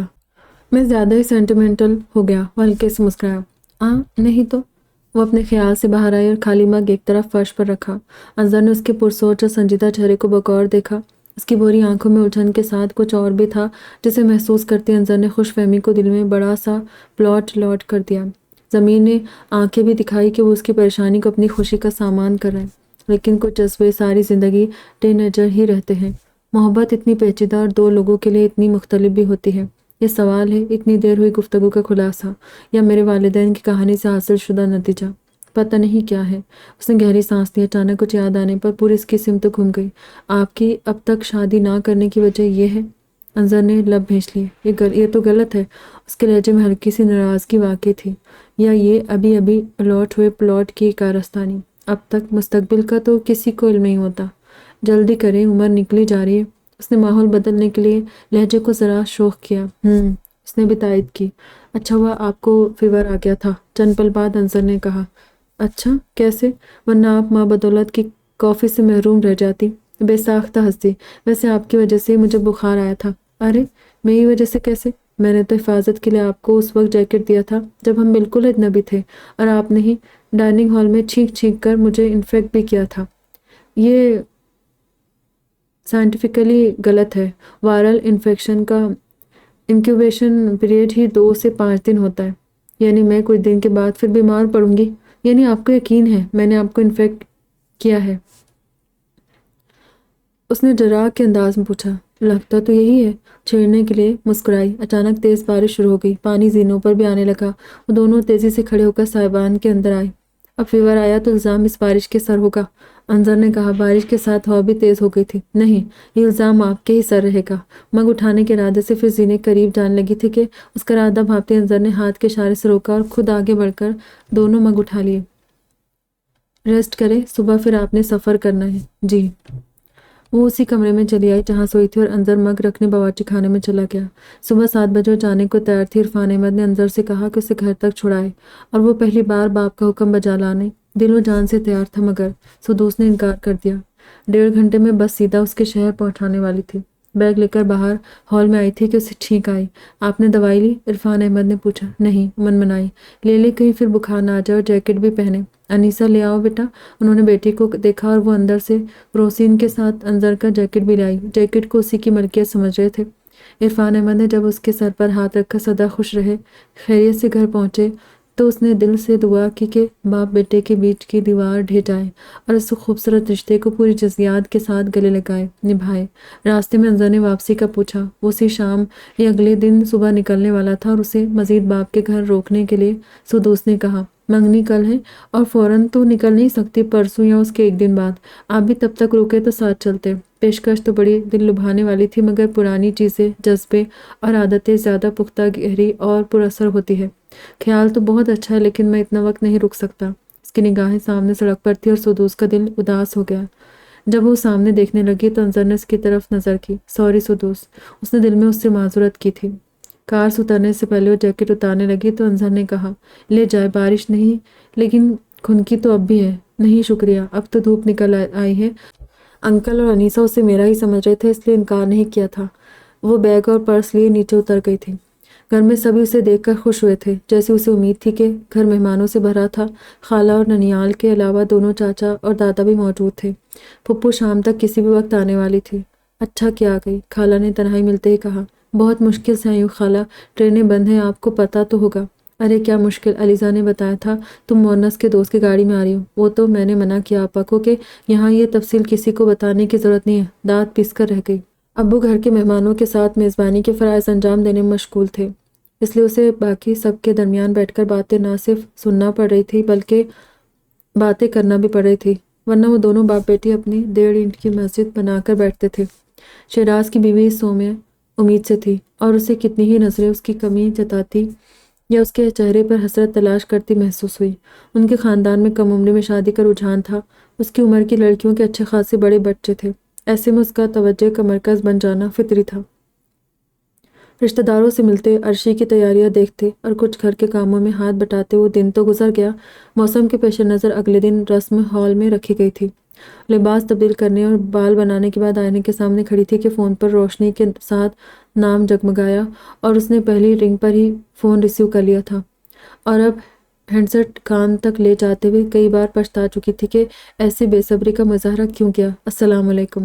دوسری طرف کوئی شناسا ہو تو وہ ہمیشہ سلام کرتی تھی، ادھر وہ اپنی بے اختیاری اور جلد بازی پر تذبذب کا شکار تھا۔ جواب دے کر جب اس نے مزید کچھ نہ کہا تو ان چند لمحوں میں سدوس کا دل ڈوبتا ابھرتا رہا۔ سب ٹھیک ہے؟ اس نے پوچھا، مگر لہجہ اللہ کرے سب خیریت ہو اس دعا سا تھا۔ سدوس، اس نے بالآخر کہا۔ جی، ہم ابھی مل سکتے؟ کہاں؟ جہاں آسانی ہو۔ رسم تو شام میں تھی، مگر اس وقت گھر مہمانوں سے بھرا تھا، ایسے میں گھر سے باہر جانا جوخم بھرا کام تھا۔ اگر ممکن نہیں تو کوئی بات نہیں، اس کی سوچتی چپ محسوس کر کے وہ کہنے لگا۔ نہیں، اس نے بات مکمل نہیں ہونے دی۔ ہائی وے پر جو بریک پوائنٹ ہے وہاں کتنی دیر میں پہنچ سکتے ہیں آپ؟ اس نے ان دونوں کے شہروں کے درمیانی مقام کا نام لیا۔ 20-25 منٹ۔ اوکے، وہیں ملتے ہیں۔ سدوس، اگر آپ لیٹ کریں۔ اوکے۔ اس نے فون رکھ دیا۔ وہ اب کمرے میں ہاتھ ملتے ہوئے باہر جانے کا بہانہ سوچ رہی تھی۔ اسے صرف ابو سے کہنا تھا کہ وہی زیادہ سوال جواب کیے بنا اسے جانے دیتے اور پیچھے سب کو بھی سنبھال لیں گے، وہ جانتی تھی، لیکن ان سے کہنے کے لیے بھی کوئی معقول بہانہ ضروری تھا۔ ادھر ادھر ٹہلتے اس کی نظر پرس سے باہر نکل رہے کی چین پر پڑی اور اسے بہانہ سوچ گیا۔ اس نے پرس اور فون اٹھایا اور باہر نکل گئی۔ شیراز سے پوچھ کر وہ ابو کے پاس آئی۔ ابو، اس نے آواز دے کر انہیں قریب آنے کا اشارہ کیا۔ کیا بات ہے بیٹا؟ ابو، میں بہت اہم چابی غلطی سے اپنے ساتھ لے آئی ہوں، اس کی ضرورت ہے ریزورٹ میں۔ یہاں سے کسی جانے والے کے ساتھ مجھے یہ چابی واپس بھیجنے کو کہا ہے۔ وہ بندہ ابھی ہائی وے والے بریک پوائنٹ پر انتظار کرے، میں فوراً دے کر واپس آتی ہوں۔ بیٹا، کوئی اور دے آئے گا؟ میں شیراز۔ نہیں ابو، شیراز کو ڈھیروں کام ہے یہاں، اور کسی اور سے کہا تو خواہ مخواہ سب کو علم ہوگا، اور پھر اس نے داستہ بات ادھوری چھوڑ دی۔ میں دے آتا ہوں۔ نہیں ابو، سب آپ کی غیر موجودگی محسوس کریں گے، آپ کا رہنا لازمی ہے۔ اچھا، کسی کے ساتھ؟ رکشہ سے جاتی ہوں، اسی سے آ جاؤں گی واپس، کسی کو علم نہ ہو، یہی اچھا ہے۔ اچھا ٹھیک ہے، سنبھل کے جاؤ اور سنبھل کے آؤ۔ جی ابو۔ پھر بھرے پورے گھر سے چپکے سے کھسکنا آسان نہیں تھا، مگر کسی طرح باہر نکل گئی۔ کسی نے دیکھا بھی ہو تو اسے پرواہ کہاں تھی، ابو نے کہہ دیا تھا اس کے لیے کافی تھا۔ پہلے پہنچ گئی تھی اور بے چینی سے آنے والے راستے پر نظر جمائے کھڑی تھی کہ اچانک جھوٹ کہہ کر وہاں پہنچنے پر کہیں سے کیوں کی سرگوشی ابھری، اور وہ تھم گئی کہ جواب میں اس کے اندر بڑی معنی خیز خاموشی پھیلی تھی۔ کچھ دیر بعد قریب سے ابھرے ہارن پر چونکی۔ سامنے انظر کی سفید BMW کھڑی تھی، وہ ڈرائیونگ سیٹ پر ہی تھا۔ آگے بڑھ کر دروازہ کھول کر اس کے بازو والی نشست پر بیٹھ گئی۔ وہ سلام کرنے جائی تھی کہ اس کا چہرہ دیکھ کر الفاظ بھول گئی۔ کیا ہوا انظر؟ اس کی آواز میں تشویش ہی نہیں، کوئی انجانا سا خوف بھی تھا۔ پہلے کار کسی مناسب جگہ پارک کر لوں؟ اس نے کار سڑک پر لے جاتے ہوئے کہا۔ کچھ منٹ بعد سڑک سے نیچے اتار کر ایک کھلی جگہ اس نے کار روک دی۔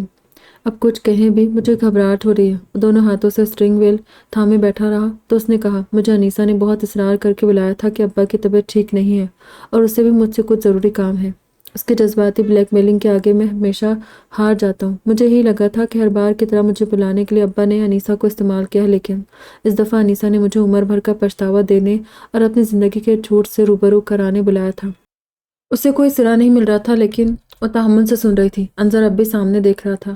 سدوس، ہمارے والدین یا والدین میں ہمارا فیورٹ اس رتبے کے علاوہ ایک فرد بھی ہوتا ہے، خامیوں، کمیوں، برائیوں سے بھرا، منفی جذبات اور احساسات سے لڑتا ہارتا انسان جو ہم دیکھنا نہیں چاہتے۔ ہم اسے اتنی اونچی مسند کا وارث بنا دیتے ہیں کہ ہماری اپنی ہی نظر وہاں تک پہنچ نہیں پاتی۔ تم نے اس دن سچ کہا تھا، انہیں کسی سے محبت ہوگی اور وہ اسے بھلا نہیں پائے ہوگے، مگر یہ آدھا سچ تھا۔ اس نے چہرہ موڑ کر اسے دیکھا۔ ایسی محبت امی کو تھی، ساری عمر جس بت کو پوجا تھا اسی بت کی کرچیاں اس وقت انظر کی آنکھوں کو لہو رنگ کیے تھی۔ اس نے اسٹرنگ ویل چھوڑ کر نشست سے پیٹھ ٹکائی اور کچھ پل کے توقف کے بعد اس نے کہنا شروع کیا۔ ابا نانا جان کے بھتیجے تھے، یتیم بھی اور ان کے چہیتے بھی۔ امی اپنے کالج میں کسی کو پسند کرتی تھی، ان کی خواہش پر نانا جان اس سے ملے اور اسے ریجیکٹ کر کے ابا سے ان کی شادی کر دی۔ نانا جان نے بیٹی کی خوشیوں کا وعدہ لیا اور ابا نانا جان کے اتنے احسان مند اور قرض دار تھے کہ کوئی سوچ نہیں سکتا، تو انہوں نے وہ کر دکھایا۔ ابا انہیں پسند کرتے تھے، اس سے واقف تھے۔ شادی ہو گئی، امی اسے بھولی نہیں، نہ ابا کو قبول کیا، بلکہ ابا کو ان کی محبت کا واسطہ دے کر ان کی اس محبت کو سمجھنے کو کہا۔ میں جس تنہائی اور اداسی کی وجہ ابا کو سمجھتا رہا، وہ امی کا اپنا انتخاب تھی۔ ابا نے امی سے محبت کی اور پھر عمر بھر ان کی جائز ناجائز ہر خواہش کا احترام کیا۔ اس نے آگے جھک کر گلو باکس کھول کر بوسیدہ سی ڈائری نکالی، اس میں درج الفاظ پڑھ کر اس نے ڈائری سامنے کی۔ میں بہت شرمندہ ہوں، میری کہانی کلیئر تھی، ابا نے امی کو محبت نہیں دی۔ امی ترستی رہی، لیکن کہانی اتنی سیدھی نہیں۔ وہ دونوں اپنی جگہ اپنے طریقے سے محبت کر رہے تھے، محبت نبھا رہے تھے۔ نیک اور وفادار کون تھا، کون غلط تھا اور کون بہت غلط؟ اس کا حاصل کیا رہا، کسے کیا ملا؟ یہ سوال اب بھی تشنا ہے۔ اس نے ڈائری والا ہاتھ نیچے کیا۔ اگر یہ کہانی تھا تب تو ٹھیک تھا، اصل المیہ اس کے آگے ہے۔ اس نے گہری سانس لے کر اسے دیکھا۔ یہ ڈائری انیسہ کو امی کے انتقال کے بعد ملی تھی۔ اتنے سال اس نے یہ چھپائے رکھی، لیکن اب اگر ابا کی گرتی صحت اور میرے رویے نے اسے مجبور کیا کہ وہ یہ تلخ حقیقت مجھ تک پہنچا دے۔ شاید بیٹیوں کے دل باپ کے لیے بنائے ہی نرم گئے ہیں۔ اسے یہاں تک پڑھنے کے بعد بھی ابا کے متعلق میری رائے بدلی نہیں تھی، لیکن اس کے آگے محبت کے دو روپ ہیں، ایک انتقام اور دوسرے کو صرف تکلیف دینے والا، اسے رون کر توڑ کر زندہ لاش بنانے والا، اور دوسرا محبوب کی خواہش اور خوشی پوری کرنے والا، اس کے لیے چلتی پھرتی لاش بن جانے والا۔ اس نے رک کر گہری سانس لی۔ میری پیدائش کے بعد مجھے دیکھ کر ابا کے چہرے پر بکھری خوشی اور محبت نے امی کے اندر انتقام اور جلن کی آگ لگائی تھی۔ خوش نہیں تھی تو ابا کو بھی کسی حال میں خوش رہنے کا حق نہیں تھا۔ ان کے دل میں یہ مقام کسی اور کا تھا، لیکن زندگی نے یہاں ابا کو لا کھڑا کیا تھا۔ انہیں اس مقام پر نہیں دیکھنا چاہتی تھی۔ ان کی نفرت پہلے اتنی شدید نہیں تھی جتنی میری پیدائش کے بعد ان کے الفاظ سے محسوس ہوئی۔ انہوں نے ابا کے چہرے سے خوشی اور محبت چھیننے کے لیے پورے منصوبے کے ساتھ مجھے استعمال کیا تھا۔ شروع سے آخر تک میری سوچ اور ذہن نے ان کی اداسی اور ابا کے رویے کے معنی خود ہی اخذ نہیں کیے تھے۔ میرے جذبات، احساسات، سب کچھ مینیپولیٹ کرتے ہوئے وہ کم سنی سے ہی ان کا ہاتھ تھام کر انہیں اس راستے پر لے آئی تھی جہاں ابا کلپرٹ تھے۔ انہوں نے کسی سے پوچھے اور بتائے بنا برتھ سرٹیفکیٹ فارم پر میرا نام لکھ دیا تھا کہ ایک بار سسٹم میں رجسٹر ہونے کے بعد تبدیل کرنا نہایت مشکل ہوتا ہے۔ عقیقے کے دن جب سب نام سجیسٹ کرنے لگے تب انہوں نے کہا میرا نام انظر ہے، انظر جو۔ اس کی آواز اور آنکھیں بھیگ گئی تو رکا۔ ایک منٹ۔ جب ضبط نہیں کر سکا تو ڈائری پیچھے ڈال کر دروازہ کھول کر باہر نکلا اور کچھ قدم آگے جا کر رک گیا۔ اس کے پشت کار کی طرف تھی۔ اس کے نام کا پس منظر اسے بھی کچھ دیر کے لیے ساکت کر گیا تھا۔ سدوس باہر آئی، اس کی طرف قدم بڑھایا اور پھر رک گئی۔ کوئی تعلق، کوئی حق نہیں تھا جو اسے اس روتے شخص کے آنسو پوچھنے، اسے گلے لگانے یا پشت پر ہاتھ رکھ کر تسلی دینے بھر کی اجازت دیتا تھا۔ خواہش کی شدت اور تڑپ پر اس کی اپنی طے کردہ حدود غالب آ گئی۔ کچھ سرحدیں پار کرنے کے لیے صرف احساس کافی نہیں ہوتا۔ الٹے قدموں سے پیچھے ہٹی اور کار سے ٹکرا کر رک گئی۔ اس کی طرف پیٹ کیے اور وہ اس کی پیٹھ کو دیکھتے ہوئے رو رہی تھی کہ آنسو میں شریک ہونے کے لیے کسی اجازت کی ضرورت نہیں ہوتی ہے، نہ تعلق کی۔ ہاں، یہاں احساس کافی ہوتا ہے۔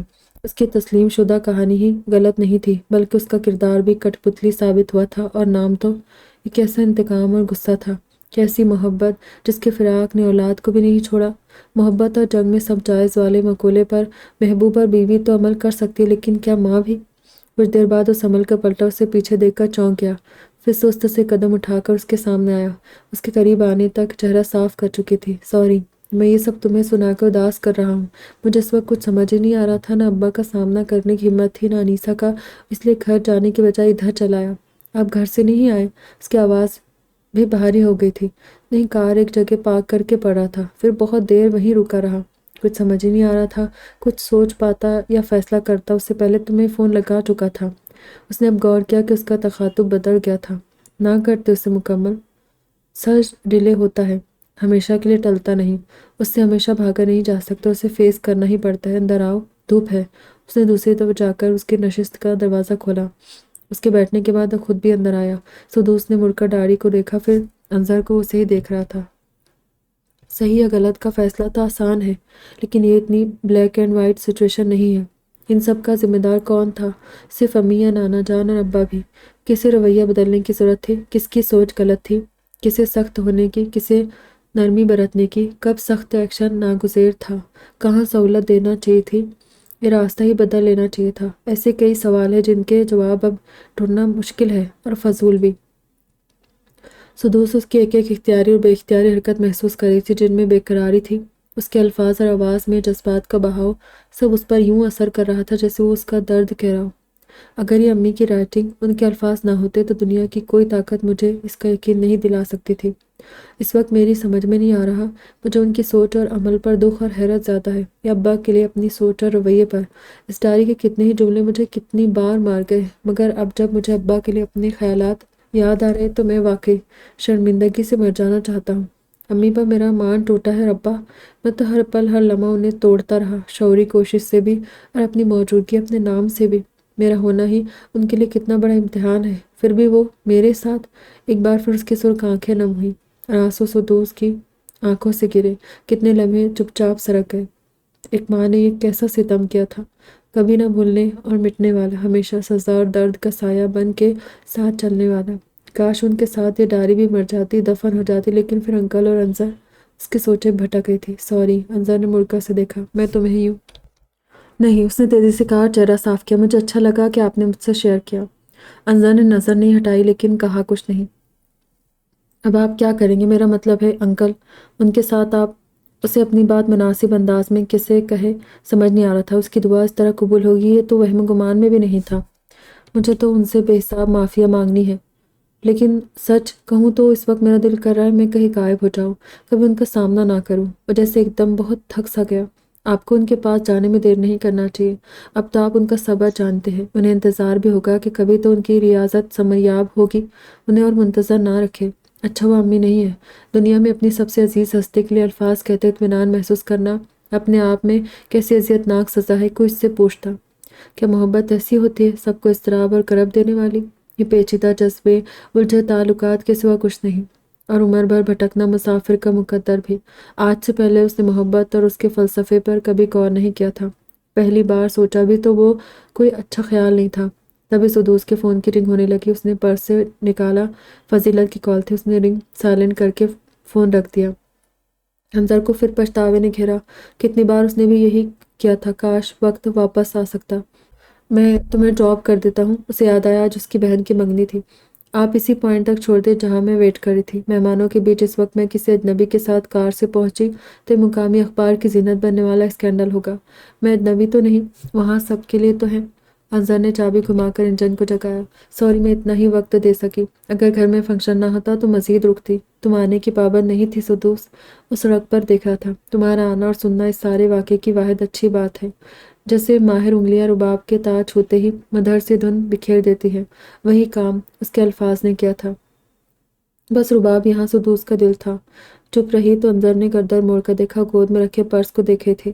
چند منٹ میں مطلوبہ مقام پر پہنچنے تک وہ دونوں خاموش تھے۔ کار پارک کر کے وہ بھی باہر نکلا۔ بس سے جانا ہے؟ نہیں، رکشے سے۔ پیچھے 2-3 رکشہ کھڑے تھے۔ واپسی کا ڈیسائیڈ کیا؟ انظر نے پوچھا۔ کل یا پرسوں انشاءاللہ۔ میں نے آج واپسی کا سوچ لیا تھا، لیکن اب پتہ نہیں کب جاؤں گا۔ پھر بھی نکلنے سے پہلے ایک ٹیکسٹ کر دینا۔ اس نے سر ہلایا۔ ایک بار پھر فون کی رنگ ہونے لگی۔ اس نے فون دیکھا نہ باہر نکالا۔ میں چلتی ہوں اب۔ رکشے کی طرف بڑھی، پھر رک کر پلٹی۔ انظر، اور ذرا ٹھہری، مجھے آپ کا نام پسند ہے، یہ آپ کی شخصیت کو سوٹ کرتا ہے۔ اگر مجھے موقع ملا تو اپنے بہن بھائیوں کے بچوں میں کسی کا نام ضرور رکھنا چاہوں گی، تاکہ وہ بھی ایک حساس اور محبت کرنے والا انسان بنے۔ اس سے کئی قدم کے فاصلے پر تھی۔ تھینک یو، کچھ توقف کے بعد انظر نے کہا تو آواز میں ارتعاش تھا۔ پھر وہ رکشے میں بیٹھ کر روانہ ہو گئی۔ انظر رکشے کے اجھل ہونے تک وہیں رکا رہا۔ گھر پہنچی تو گیٹ سے اندر جاتے ہی فضیلت سے سامنا ہو گیا۔ حد کرتی ہو تم سدوس، کوئی وقت تھا باہر جانے کا؟ تمہارا جانا ضروری بھی نہیں تھا، کسی کے بھی ہاتھ بھجوا سکتی تھی۔ آنکھوں کو کیا ہوا ہے تمہارے؟ راستے میں بہت گرد اڑ رہی تھی، سارا راستہ آنکھوں سے پانی بہتا رہا۔ حالانکہ اسی قسم کے سوال سے بچنے کے لیے ایک جگہ رک کر پانی کی بوتل خرید کر اس نے منہ دھویا تھا۔ عرشی کے کمرے میں روز واٹر ہوگا، وہ ڈالو آنکھوں میں اور ہال جانے کی تیاری کرو۔ مصروف تھی اس لیے اس کی جلد خلاصی ہو گئی۔ لڑکے والے دوسرے شہر سے تھے۔ تقریباً 30-40 افراد تھے اور ان کے آنے کے بعد رسم سے پہلے ان کی خاطر توازی میں ہی بہت وقت لگ گیا۔ پھر رسم ہوئی، اس کے بعد کھانا۔ اسے تو یہ منگنی کی رسم ہی فضول لگتی تھی، پھر بھی سب کے ساتھ کاموں میں لگی رہی۔ کانوں میں گاہے بگاہے دل چیرتے جملے پڑ رہے تھے۔ یہی ہے بڑی والی، وہی جو ایک رات بعد ہی طلاق لے کر گھر آ گئی تھی۔ نوکری کرتی ہے، کسی ہوٹل میں مینیجر ہے۔ یہ ایسے کہا جاتا جیسے اس سے گھٹیا ملازمت اور کوئی ہو ہی نہیں سکتی۔ کچھ تو ہوگا ورنہ ایک رات میں لڑکا طلاق کیوں دیتا؟ اور پھر 10-12 سال ہو گئے، کہیں دوسری شادی بھی نہیں ہوئی اب تک۔ خود سر اور ضدی ہے، سب کی مرضی کے خلاف نوکری کر رہی ہے۔ ایسی لڑکیوں کو تو آزادی ہی چاہیے ہوتی ہے۔ باپ کو مٹھی میں رکھا ہے، ماں بہن بھائی کو تو پیر کی جوتی سمجھتی ہے۔ یہ پہلی بار نہیں تھا۔ شیراز کی منگنی اور پھر شادی کے دوران وہ سارا وقت روتی رہی تھی۔ ایسا نہیں تھا کہ اس نے یہ سب جب پہلی دفعہ سنا تھا وہ سنتی رہی تھی، لیکن اس تواتر سے اور ان لوگوں کے منہ سے جن کے متعلق اسے گمان تک نہیں تھا، یہ سب سننا ایک الگ تجربہ تھا۔ اس بار اس کا اپنا ذہن بٹھا ہوا تھا، دھیان بھٹک بھٹک کر انظر اور اس کے ابا کی طرف جا رہا تھا۔ جانے وہ گھر گیا بھی یا نہیں، انکل سے بات کی یا نہیں، کیا کہا ہوگا، اپنی ماں کا اصل چہرہ کیسے قبول کر پائے گا، یا اسے بھول جانے کی کوشش کرے گا۔ اس کی فکر نے وقتی طور پر اسے اپنے مسئلے لوگوں کی نظروں اور لفظوں سے بے نیاز کر دیا تھا۔ وہ ڈائری ہاتھ میں لے کچھ دیر اسے دیکھتا رہا، پھر اسے گلو باکس میں بند کر دیا۔ اب بھی اس کے اندر کوئی اسے اکسا رہا تھا کہ بھاگ جاؤ یہاں سے، لوٹ جاؤ، مگر وہ اپنے باپ کی سزا بھی ختم کرنا چاہتا تھا۔ بنا ملے چلے جانے کا فیصلہ ماں کی طرح بے حسی، خود غرضی اور صرف اپنے جذبات کو اہمیت دینے والی فطرت کا عکاس تھا، اور ایک دن میں وہ کایا پلٹ ہوئی تھی کہ اب اسے یقین تھا اس کی فطرت باپ پر تھی۔ اس نے آواز کیے بنا کار کا دروازہ بند کیا اور چھوٹا گیٹ کھول کر اندر آیا۔ کار بھی اس نے باہر کھڑی کی تھی۔ زینے چڑھتے ہوئے ہی اسے ہال میں صوفے پر اخبار پڑھتے عرفان احمد نظر آ گئے۔ عام طور پر ان کی موجودگی میں ہال میں آتا ہی نہیں تھا۔ اس کے قدموں کے چاپ پر انہوں نے سر اٹھا کر دیکھا۔ کہاں چلے گئے تھے صبح صبح اور اتنی دیر سے واپس آئے؟ انہوں نے اخبار سے نظر اٹھا کر اسے دیکھا۔ وہ یہیں تھا، ایسے ہی، کہیں نہیں، جیسے مبہم جواب دے کر گزر جانے والا آج صوفے کے ساتھ والی کرسی پر بیٹھ گیا۔ انہوں نے چونک کر بغور سے دیکھا اور پھر اخبار بند کر کے اپنے بازو میں رکھ لیا۔ سب خیریت ہے؟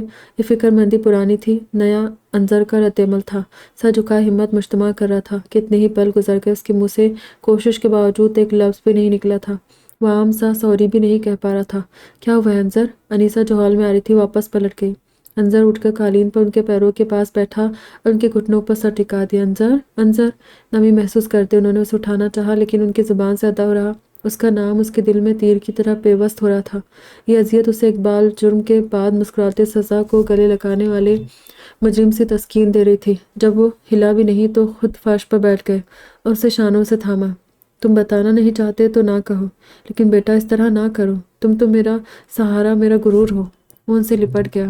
مجھے معاف کر دے ابا، اس نے بمشکل اپنی آواز اور لہجہ سنبھالا ہوا تھا۔ میں نے ہمیشہ آپ کو غلط سمجھا، آپ کے متعلق ہمیشہ غلط سوچا۔ میں اپنی ساری غلطیوں کا اعتراف کرتا ہوں، میں شرمندہ ہوں، آپ سے نظریں نہیں ملا سکتا میں جانتا ہوں آپ مجھے معاف کر دیں گے، لیکن میں خود کو… وہ 48 کا نوجوان پھوٹ پھوٹ کر رونے لگا تھا۔ نہیں بیٹا، انہوں نے اپنے لرزتے ہاتھ اس کے گرد پھیلا کر اسے خود سے قریب کیا۔ ان پر وہ لمحہ گزر رہا تھا جس کے آس میں انہوں نے پرخار تپتے صحرا کو حلق میں کانٹے اگاتی پیاس کے ساتھ عبور کیا تھا۔ بس ایک لمحے کی آس جس میں سرخرو ہوں گے، جس میں ان کے نام بھی کوئی بے قرض جذبہ ہوگا، ان کی محبت پر کسی کو یقین آئے گا، ان کی قربانیاں کوئی سمجھ پائے گا۔ معافی کس بات کی؟ میں کبھی تم سے ناراض نہیں رہا، تم نے کچھ غلط نہیں کیا۔ جانے کس مٹی سے بنے تھے کہ انہیں محبت کے علاوہ کچھ اور نہیں آتا تھا۔ بہت دیر تک روتا رہا، انہوں نے بھی اسے چپ کرانے کی کوشش نہیں کی۔ اس نے انہیں بتا دیا کہ اسے رونق کی ڈائری ملی تھی، جس میں انہوں نے اپنا دل کھول کر رکھا تھا، جو ان کی واحد رازدار تھی۔ اس نے انیسہ کا ذکر نہیں کیا تھا، انہوں نے رونق کے متعلق ایک لفظ بھی نہیں کہا، بس اس کا شانہ تھپ تھپایا تھا۔ اس عمر میں بیٹے سے جوانی اور محبت کے قصوں پر کلام کرنا آسان نہیں ہوتا۔ وہ سب اب قصہ پارینہ ہو چکا ہے، اب تم اپنی زندگی جیو، انہوں نے کہا۔ وہ کافی وقت بعد ان کے پاس اٹھ کر انیسہ کے کمرے میں آیا۔ بچوں کو اس نے انظر کے کمرے میں ٹی وی لگا کر بٹھایا تھا اور کھڑکی سے باہر دیکھ رہی تھی۔ دروازہ کھلنے کی آواز پر پلٹی، وہ کھڑکی کے قریب آیا۔ دونوں نے ایک دوسرے کو دیکھا۔ انظر نے اسے شانوں سے تھاما۔ تھینک یو، اس نے کہا اور انیسہ بھائی کے شانے سے لگ کر رونے لگی۔ ماں کے اس روپ کے بارے میں بات کرنا ان کے لیے ناممکن سا تھا۔ دونوں اسی پل الفاظ کے بغیر گفتگو کا ہنر سیکھ گئے تھے۔ منگنی والی رات تو سب اتنے تھکے تھے کہ اگلی صبح 11 بجے سے پہلے کوئی نہیں جاگا۔ دونوں چاچا اور دادا ناشتے کے بعد چلے گئے، جبکہ ماموں اور نانی لوگ پچھلی شب ہی چلے گئے تھے۔ اسے اس طرح علیزہ کے ذریعے بلانے کی وجہ اس وقت سمجھ آئی جب پھپھو نے آ کر اسے تیار ہونے کو کہا کہ کچھ لوگ اسے دیکھنے آ رہے ہیں۔ ان کی جگہ امی یا خالہ ہوتی تو وہ صاف انکار کر دیتی، لیکن ایسا پھپھو کے ساتھ کرنا ناممکن تھا۔ اسی وجہ سے انہیں یہ ذمہ داری دی گئی تھی۔ کپڑے تبدیل کر کے یوں ہی بیٹھی تھی کہ عرشی اپنا ساز و سامان لیے کمرے میں آئی۔ پھپھو نے کہا ہے کہ آپ کا میک اپ کر دوں۔ اس سے کیا میری عمر کم ہوگی یا میں بے انتہا حسین لگنے لگوں گی؟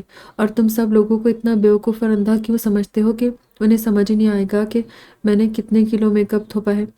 اس گولہ باری پر عرشی نے آنکھیں پوری کھول کر کچھ دیر اسے گھورا، پھر ہاتھ میں پکڑا پاؤچ پلنگ پر رکھا اور کمر پر ہاتھ رکھ کر اس کے سامنے کھڑی ہوئی۔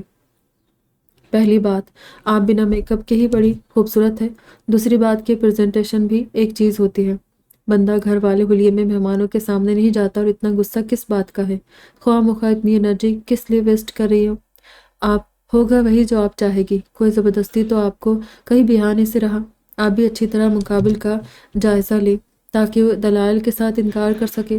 اگر دلیل آئے کچھ نہ ملے تب وہ تو ہے ہی، آپ چاہے تو اس ایکسپیرئنس کو انجوائے بھی کر سکتی ہے۔ ویسے بتا دوں، یہ رشتہ امی یا خالہ کی طرف سے نہیں، یہ کوئی پھپھو کے سسرالی رشتہ دار ہے۔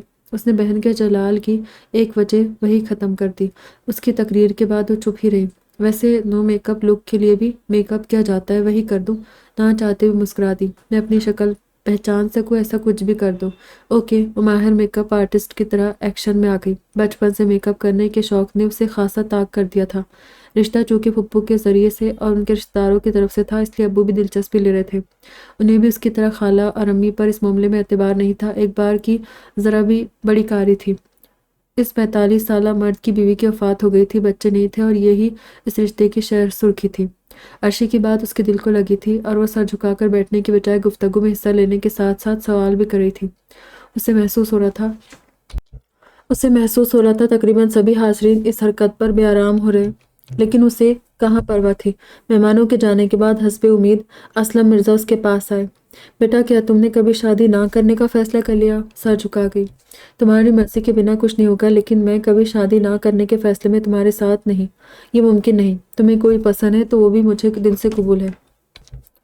ذہن و دل میں سالٹ اینڈ پیپر لک والے ریئلٹی شو جج کی چھبی لہرائی، اور اس کا سر مزید جھک گیا کہ ابو دیکھ ہی نہ لے۔ تمہیں یہ پسند نہیں تو میں تمہاری پھپھو سے کہہ دیتا ہوں، لیکن یہ ذہن نشین کر لو کہ تمہیں شادی کرنا ہے۔ جی ابو، اس نے انہیں مطمئن کیا، اور وہ چھبی مسکرانے لگی۔ اس رشتے پر ابو کے انکار پر امی اور خالہ کے پرسکون چہرے اسے ایک بار بھی پھر غصہ دلا گئے۔ اس نے ضروری کام کا بہانہ بنا کر اسی شام واپسی کا شور مچا دیا۔ سب اسے اگلی صبح جانے کا کہنے لگے۔ تبھی امی نے اطلاع دی کہ انہوں نے علیزہ سے بات کر لی ہے، مونس کا دوست کل صبح لوٹ رہا ہے، وہ اسی کے ساتھ واپس جائے گی۔ اس کا دل کیا سر پیٹ لے، ہو سکتا ہے وہ رکنا چاہتا ہو، اور پچھلی بار کی طرح اس دفعہ بھی مونس کی بات نہ ٹال سکا ہو۔ اس کی وجہ سے زبردستی آیا تھا، اور اس کی وجہ سے جا بھی زبردستی رہا تھا۔ اگلی صبح کمرے سے باہر نکلی تو پتہ چلا چاچی کے ابا فوت ہو گئے ہیں، اور امی ابو شیراز ادھر جا رہے ہیں۔ عرشی کالج جا چکی تھی۔ خالہ جو اپنے گھر جانے والی تھی، امی کے واپس آنے تک رک گئی کہ اس کے جانے کے بعد سومیا اکیلی ہو جاتی۔ انظر کا رات کا پیغام تھا کہ وہ 10 بجے تک اسے لینے آئے گا۔ علیزہ اسے پتہ دے چکی تھی۔ وہ اپنا ضروری سامان سمیٹ کر بیگ میں ڈال رہی تھی کہ خالہ کمرے میں آئی۔ مونس کا دوست آ گیا ہے، ہال میں بٹھایا ہے، تم جلدی کرو۔ وہ اطلاع دے کر وہیں جمی رہی تو جزبز ہوئی۔ ضرور انہیں بات کرنا تھی، اور وہ موضوع جانتی تھی، سو دوست ذرا ٹھنڈے دماغ سے بات سنو۔ وہ نوز اپنے کام مصروف رہی۔ ایک جگہ بیٹھ کر بات سن لو۔ آپ کہیں میں سن رہی ہوں۔ طلاق کے بعد سے تم اپنی زندگی کے فیصلے اپنی مرضی سے کر رہے ہو۔ ایسا لگتا ہے اس طرح تم اپنی ماں کو سزا دے رہے ہو کہ پہلی شادی اور طلاق کے ذمہ دار وہ تھی۔ خیر، میں گڑے مردے نہیں اکھاڑنا چاہتی اس وقت، لیکن ایک التجا ہے، اب مزید تنگ نہ کرو، اور جو رشتے موجود ہیں یا آئے ان میں سے کسی مناسب رشتے کے لیے ہاں کر دینا۔ ان کی ہر بات پر پارا چڑھانے والی تھی۔ وہ آرائشی میز سے موئسچرائزر اور دیگر کریمیں اٹھائی تھی۔ جب انہیں کہتے سنا، تمہارے باپ کو تو اب بھی فکر نہیں، انہیں بس۔ اس نے ہاتھ سے آرائشی میز کا سارا سامان پوری قوت سے دور پھینکا۔ فرش پر گری پرفیوم کی بوتلیں چھناکے سے ٹوٹی تھی۔ تیش میں ان کے سامنے آئی۔ آپ مجھ سے بڑی ہے، لیکن معاف کریں، اور مجھے کہنے دیں، آپ کا رویہ اور یہ بات بے غیرتی اور بے شرمی ہے۔ بس کر دو سدوس، آنکھوں اور کان کا استعمال کرو، اپنے اس دماغ کی کھڑکیاں کھولو۔ انہوں نے بھی غصے میں اس کی کنپٹی پر اپنی 2 انگلیاں ٹھونکی۔ کیا جانتی ہو تم اپنے باپ کے بارے میں؟ خالہ کے لہجے میں دعوت مبارزت تھی۔ یہی کہ وہ امی سے مقابلہ آرائی یا انہیں نیچا دکھانے کے لیے اپنی اولاد کی زندگیاں داؤ پر نہیں لگاتے۔ اس نے بھی آئینہ دکھایا۔ ان کے نزدیک بچوں کی مرضی اور خوشی کو اولیت حاصل ہے۔ خالہ کچھ دیر لب بھیجوں سے گھورتی رہی، پھر بالکل سرد آواز میں کہا، تو آج سن لو تم باپ کی لاڈلی بیٹی، یہ گھر اور شادی اگر قائم و دائم ہے تو تمہاری ماں کی قربانی اور سمجھوتوں سے۔ بھائی جان کالج کے سب سے ہینڈسم اسٹوڈنٹ ہیں اور نمبر 1 فلرٹ تھے، جن کے کئی مشہور زمانہ عشق اب بھی ان کے ہم عمروں کی یادداشت میں زندہ ہیں۔ مڈل کلاس کے والدین جن کی 4 بیٹیاں ہوں، اسے لڑکوں کی معمولی عادت مان کر شادی کر دیتے ہیں، اس نصیحت کے ساتھ کہ اب وہاں سے تمہارا جنازہ ہی نکلے گا۔ یہ کوئی نئی کہانی نہیں، مگر یہ سلسلہ شادی کے بعد بھی جاری رہا۔ بھائی جان کی رنگین مزاجی کے ساتھ ساتھ خاندان کی باتیں، طنز تمسخر سب آپا نے سنے اور سہے۔ اس کے ساتھ رشتے نبھائے، تعلقات بنائے رکھے۔ یہ سب آسان نہیں تھا، نہ اتنی قوت برداشت سب میں ہوتی ہے۔ اس مسلسل جدوجہد نے انہیں تلخ کر دیا۔ دنیا کے سامنے سب اچھا ہے کا ناٹک کرنے والی نے گھر میں ناٹک نہیں کیا، شوہر کے ساتھ ہنسی خوشی والا ڈرامہ نہیں کر سکی۔ تمہارے ابو کی رنگین مزاجی کا سلسلہ تمہارے اسکول جانے کے بعد بند ہوا تھا۔ اللہ جانے بیٹی کے نصیب نے یا تمہاری خوبصورتی نے انہیں خوف زدہ کیا تھا، یا پھر مکافات عمل کا خیال آیا تھا کہ ان کی سرگرمیاں کم ہوتے ہوتے ختم ہوئی۔ تم ان کا حسن اور عادتیں لے کر آئی تھی، شاید اسی لیے انہیں سب سے زیادہ عزیز ہو، اور مزاج کی تبدیلی کی وجہ بھی بنی۔ اپنے جس دوست کے بیٹے سے وہ تمہارا رشتہ کرنا چاہ رہے تھے، اس کی شہرت بھی ایسی ہی تھی، اس لیے آپا نے دل و جان سے اس کی مخالفت کی اور وہاں شادی نہیں ہونے دی۔ لیکن تقدیر کے آگے ہم بے بس ہیں۔ اتنا دیکھ بھال کر جہاں انہوں نے تمہاری شادی کی، تم جانتی ہو وہاں سے تمہیں طلاق کیوں ہوئی؟ کبھی بتایا نہیں ابو نے تمہارے؟ عاطف کی پھپھو جنہوں نے شادی نہیں کی تھی اور فلائٹ کینسل ہو جانے کی وجہ سے وہ دبئی سے یہاں دیر سے پہنچی تھی، انہوں نے تمہیں اگلی صبح دیکھا تھا، تم جو ان کے مقابل کھڑی تھی اور جس کی صورت اس شخص سے ملتی تھی جس نے محبت کے نام پر انہیں دھوکہ دیا تھا، وعدہ کر کے منکر کیا تھا۔ کالج میں تمہارے ابو کا مکمل نام سرفراز اسلم تھا، جبکہ انہیں عام طور پر سب اسلم مرزا کے نام سے جانتے ہیں۔ شاید یہ اتفاق نہ ہوتا تو شادی کی نوبت ہی نہیں آنی تھی، لیکن یہی تو تقدیر کی ہیر پھیر اور چالیں ہیں۔ عاطف نے اپنی پھپھو کی محبت پہ تمہیں طلاق دی تھی، اپنی پھپھو کے دکھ کا بدلہ لیا تھا اس نے تمہارے ابو سے۔ آپ آپ جھوٹ کہہ رہی ہیں خالہ، ابھی عاطف کو فون لگا کر دوں، اسی سے پوچھ لو۔ تمہیں اپنی ماں سے متنفر دیکھ کر کئی بار سوچا تمہیں حقیقت بتا دوں، لیکن ہر بار آپا روک دیتی تھی۔ خالہ کی بات جاری تھی لیکن اسے کچھ سنائی نہیں دے رہا تھا۔ اس نے آدھا ادھورا بھرا بیگ اور پرس اٹھایا، دروازے کی طرف بڑھی جو بند نہیں تھا۔ پٹ پورا وا کرتے ہی قدم رک گئے۔ سامنے انظر کھڑا تھا، اس کے بازو سے نکل کر گیٹ کی طرف بڑھی، وہ بھی اس کے پیچھے تھا۔ خالہ نے کمرے میں پلنگ پر بیٹھتے ہوئے سوچا، کبھی نہ کبھی تو اسے اس کا علم ہونا ہی تھا۔ کار کے قریب پہنچے تو دور سے انظر نے دروازہ انلاک کیے، بیگ اور پرس پیچھے ڈال کر وہ اگلی نشست پر بیٹھ گئی۔ انظر نے کچھ کہے بنا کار آگے بڑھا دی۔ کہاں سے سنا آپ نے؟ اس نے جھکے سر اور گرتے آنسوؤں کے ساتھ پوچھا۔ کچھ گرنے اور ٹوٹنے کے شور پر وہاں آیا تھا، اس نے دھیرے سے کہا۔ سدوس نے پیچھے ٹیک لگایا اور دوپٹہ چہرے پر ڈال لیا۔ میں سو رہی ہوں۔ انظر نے اسے دیکھا لیکن چپ رہا۔ کچھ دیر بعد وہ کھڑکی کی طرف مڑ گئی۔ کار کی خاموشی میں اس کی سوں ڈوبتی ابھرتی رہی، پھر وہ سچ میں سو گئی۔ جانے کتنی دیر بعد بے آرامی کے احساس سے اس کی آنکھ کھلی۔ وہ اب بھی کھڑکی کی سمت رخ کیے تھی، آہستہ سے سیدھی ہوئی اور نشست کی پشت کو بھی سیدھا کیا۔ بال اور دوپٹہ سمیٹتے اسے احساس ہوا کہ وہ سیٹ بیلٹ میں قید ہے، جو اسے یاد تھا اس نے نہیں لگایا تھا۔ اس نے نظر کو دیکھا، وہ بھی اسے دیکھ کر مسکرایا۔ کتنا وقت سوتی رہی میں؟ اس کی کلائی پہ کھڑی تھی، نہ ہاتھ میں موبائل۔ باہر بھی موسم ابر آلود تھا۔ اس سے کوئی فرق ہی نہیں پڑتا، ابھی کافی سفر باقی ہے۔ کیسے فرق نہیں پڑتا؟ اس نے سوچا۔ کہا نہیں؟ کھانے کے لیے رکتے انظر نے کہا، مجھے بھوک نہیں ہے۔ پھر احساس ہوتے فوراً آگے جوڑا، ہاں روکے، آپ نے تو کھانا ہوگا۔ تم بھی دیکھو، کوئی ڈھنگ کی جگہ نظر آئے تو روکتے۔ ٹائم تو بتا دے۔ 1:20۔ اتنی دیر سوتی رہی میں حیران ہوئی۔ مجھے جگایا کیوں نہیں؟ تمہیں اطلاع دے کر سوئی تھی کہ سو رہی ہوں، جگانے کے متعلق کوئی انسٹرکشن نہیں دی تھی۔ ماحول بدلنے کو اسے چھیڑ رہا تھا۔ اس کے فکرے پر مسکرائی بھی نہیں۔ اس کے مدھرم چہرے اور شہد رنگ آنکھوں پہ اداسی غالب تھی۔ علیزے نے کہا ہے تمہیں گھر لے آؤں؟ نہیں، مجھے ریزورٹ ہی چھوڑ دے۔ علیزے کی تو عادت ہے، میں بات کر لوں گی اس سے۔ اس نے جیسے خود پر کھول چڑھا لیا۔ اس کے انداز درمیان میں فاصلہ پیدا کرنے والے تھے، لیکن انظر کو وہ زیادہ قریب محسوس ہو رہی تھی۔ ہم جاتے وقت واقعی اجنبی تھے، لیکن باتیں تم اب اجنبی کی طرح کر رہی ہو۔ نہیں تو؟ اس نے نظر چراتے تردید کی۔ انظر نے کچھ کہا نہیں اور کار دائیں طرف موڑ دی، جہاں ریسٹورنٹ تھا۔ کھانے کے دوران بھی وہ عام سے ادھر ادھر کی باتیں کرتی رہی۔ انظر نے منگنی، عرشی کے سسرال اور لڑکے کے متعلق پوچھا۔ اس کے پاس محدود معلومات تھی، سو جواب بھی ویسے ہی دیا۔ کھانے اور نماز کے بعد پھر راستے پر تھے۔ سدوس جی، ہم اس بارے میں بات کیوں نہیں کر رہے؟ اس نے ایک اچرتی نگاہ ڈالتے پوچھا۔ بخدا میں جج نہیں کر رہی، جینیون تجسس اور حیرت ہے کہ آپ اتنے نارمل کیسے ہیں۔ کچھ دیر کی چپ کے بعد اس نے پوچھا۔ انظر پرسوچ سا سامنے نظر جمائے رہا، پھر کہنا شروع کیا۔ نارمل کیا ہوتا ہے؟ زندگی بدلنے والے انکشاف اور حادثوں کے اثرات آخری سانس تک رہتے ہیں، انہیں مٹایا اور بھلایا نہیں جا سکتا۔ زخم بھرنے کا بھی اپنا دورانیہ ہوتا ہے۔ ان شارٹ، تکلیف اور دکھ کو اینڈ کرنے کا کوئی شارٹ کٹ نہیں، یہ اپنا کورس مکمل کرتے ہیں۔ میں ہی نہیں، اب انیسہ بھی ساری عمر مختلف خیالات سے پریشان رہے گی۔ مجھے ڈائری دینے کا افسوس، پچھتاوا، مجھے بے خبر ہی رہنے دیا ہوتا یا مجھے زبانی ہی بتا دیا ہوتا، اور اس جیسے کئی دوسرے اگر مگر اور کاش۔ امی ابا ڈائری اور ان پر بات کرنا ہم دونوں کے لیے انگاروں پر چلنے جیسا ہے۔ میں اتنے برسوں تک کی غلط فہمی اور غلط رویے یوں کچھ دنوں میں بھول نہیں سکتا، بلکہ کبھی نہیں بھول سکتا۔ یہ اذیت اور تکلیف دراصل خراج اور قیمت ہوتی ہے ہمارے آگے کے واضح منظر کی۔ یہ جتنی جلدی ہم مان لیں سہنا، اتنی جلدی تھوڑا سہل ہو جاتا ہے۔ باقی چلنا پھرنا، جاگنا سونا تو مجبوری ہے۔ شعوری طور پر اسے کھلنے کے لیے اکسا رہا تھا۔ اور سدوس، اس نے پل بھر کو چہرہ اس کے سمت کیا۔ حادثہ کیسا ہی ہو، ختم کچھ نہیں ہوتا، نہ ہم، نہ زندگی، نہ اس کے تقاضے۔ کھڑکی سے باہر دیکھنے لگی۔ میں نے اب تک کی عمر ایک درد کو دل سے لگا کر گزاری، اس کی آبیاری کی، اس سے وفادار رہا، امی سے ایک انکہے وعدے کی پاسداری کی، اس کوشش میں اپنا پرائم ٹائم گنوا دیا، اپنی سمجھ بوجھ سے جو سچ مان لیا، اسی یقین اور اسی احساس کے آئینے میں دنیا کو دیکھا اور اسی بنا پر فیصلے کیے۔ اب وہی غلطی دوبارہ نہیں کروں گا، اسپیشلی اس سفر کے بعد میرے پاس کچھ خواب ہے آگے کے سفر کے لیے۔ اس نے سڑک سے نظر ہٹا کر اسے دیکھا جو اس سے رخ موڑے تھی۔ اس نے اپنی وجہ نہیں بدلی۔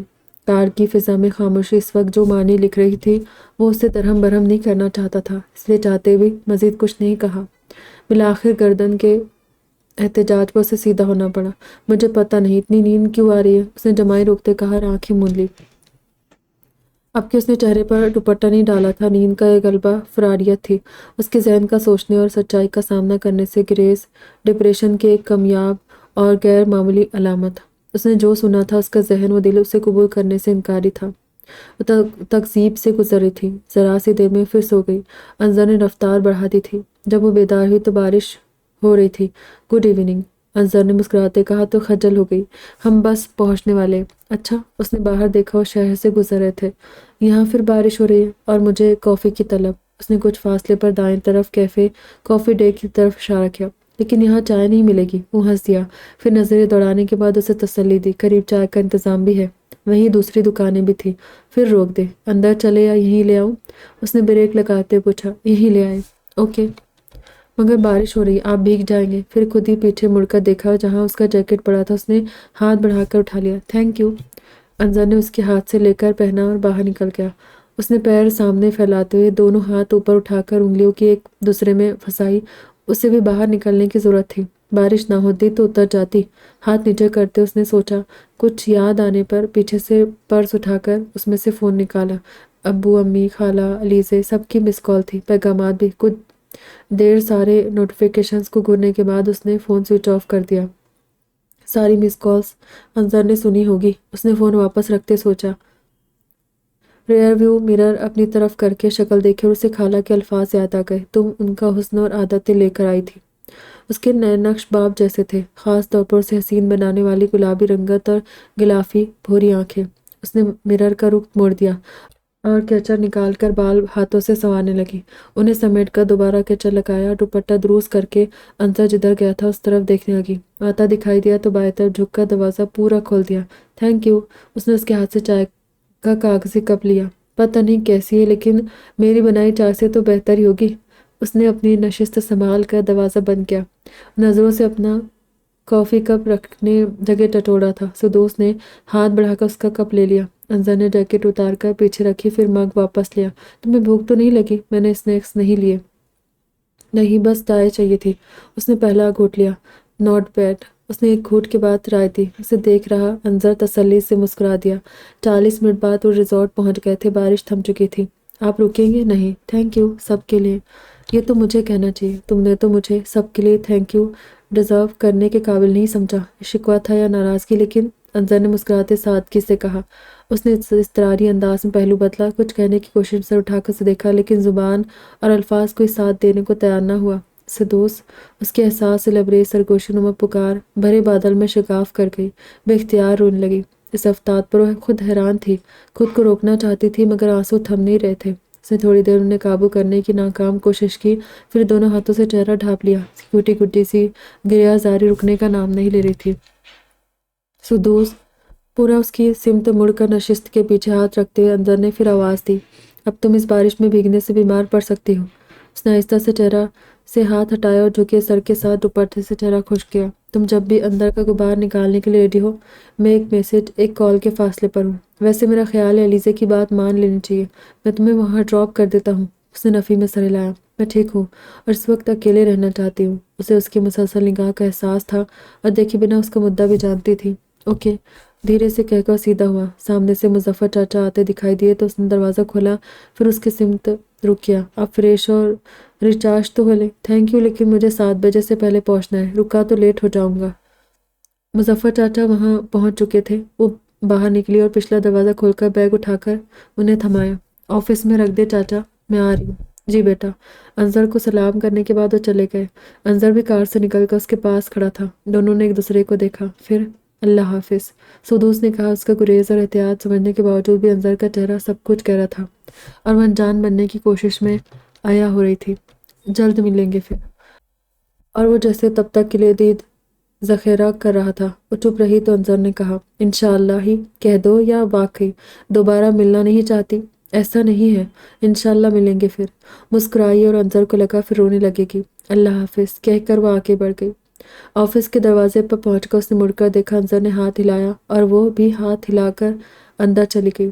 انظر اس کی کال کا انتظار کرتا رہا، جان بوجھ کر خود اس سے رابطہ نہیں کر رہا تھا۔ وہ جانتا تھا اسے وقت چاہیے، لیکن پھر اس سے صبر نہیں ہوا۔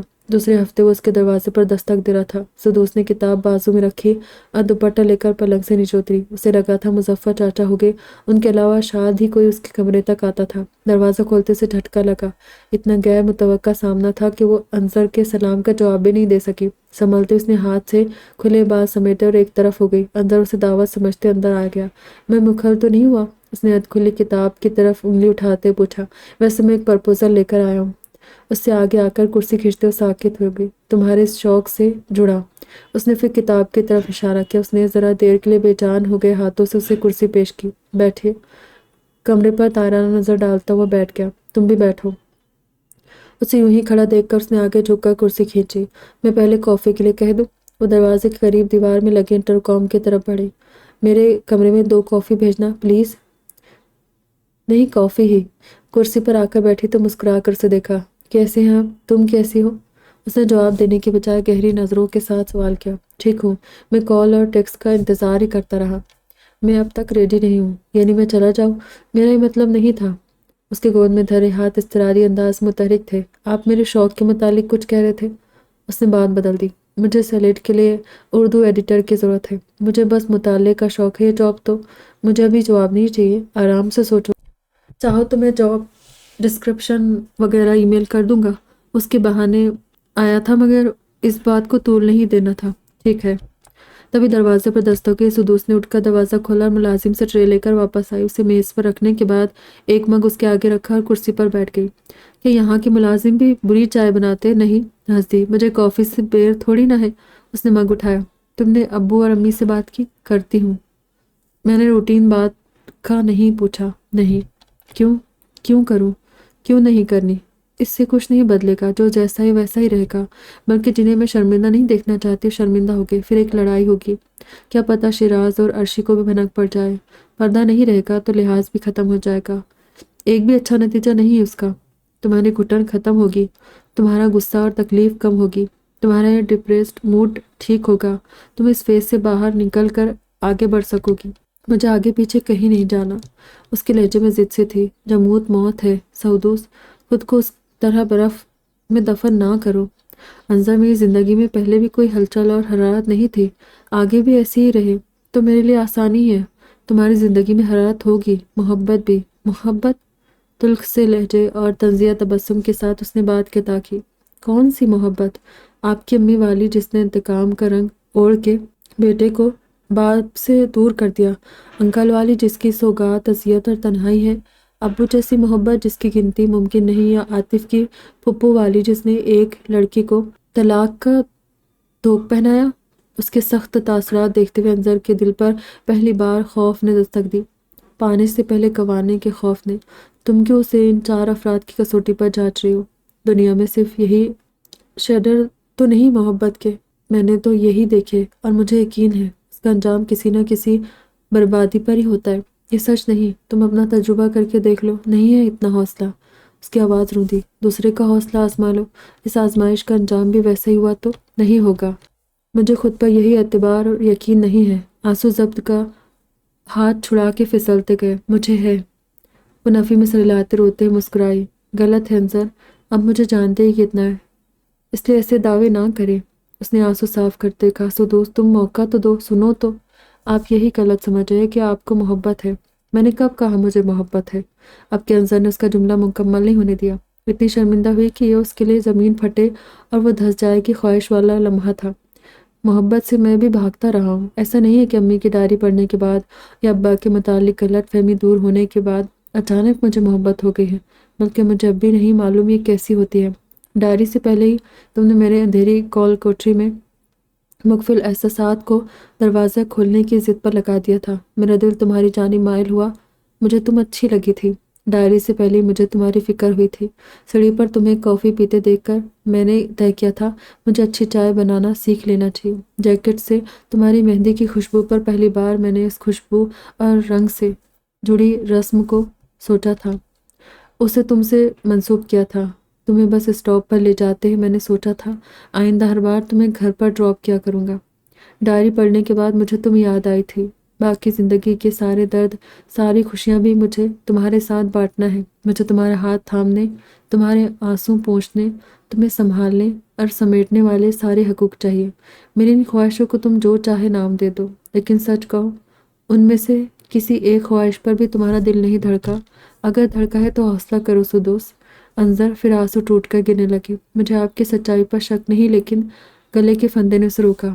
آگے آپ مایوس ہو، اس سے بہتر ہے آپ یہ تکلیف دہ بات ابھی تسلیم کر لیں کہ میں آپ کے لیے نہیں، محبت میرے لیے نہیں۔ میں اپنے ماں باپ کی زندگی اپنی زندگی سے نہیں نکال سکتی، اس کے اثرات سے نہیں نکل سکتی، میری کمزوری ہے۔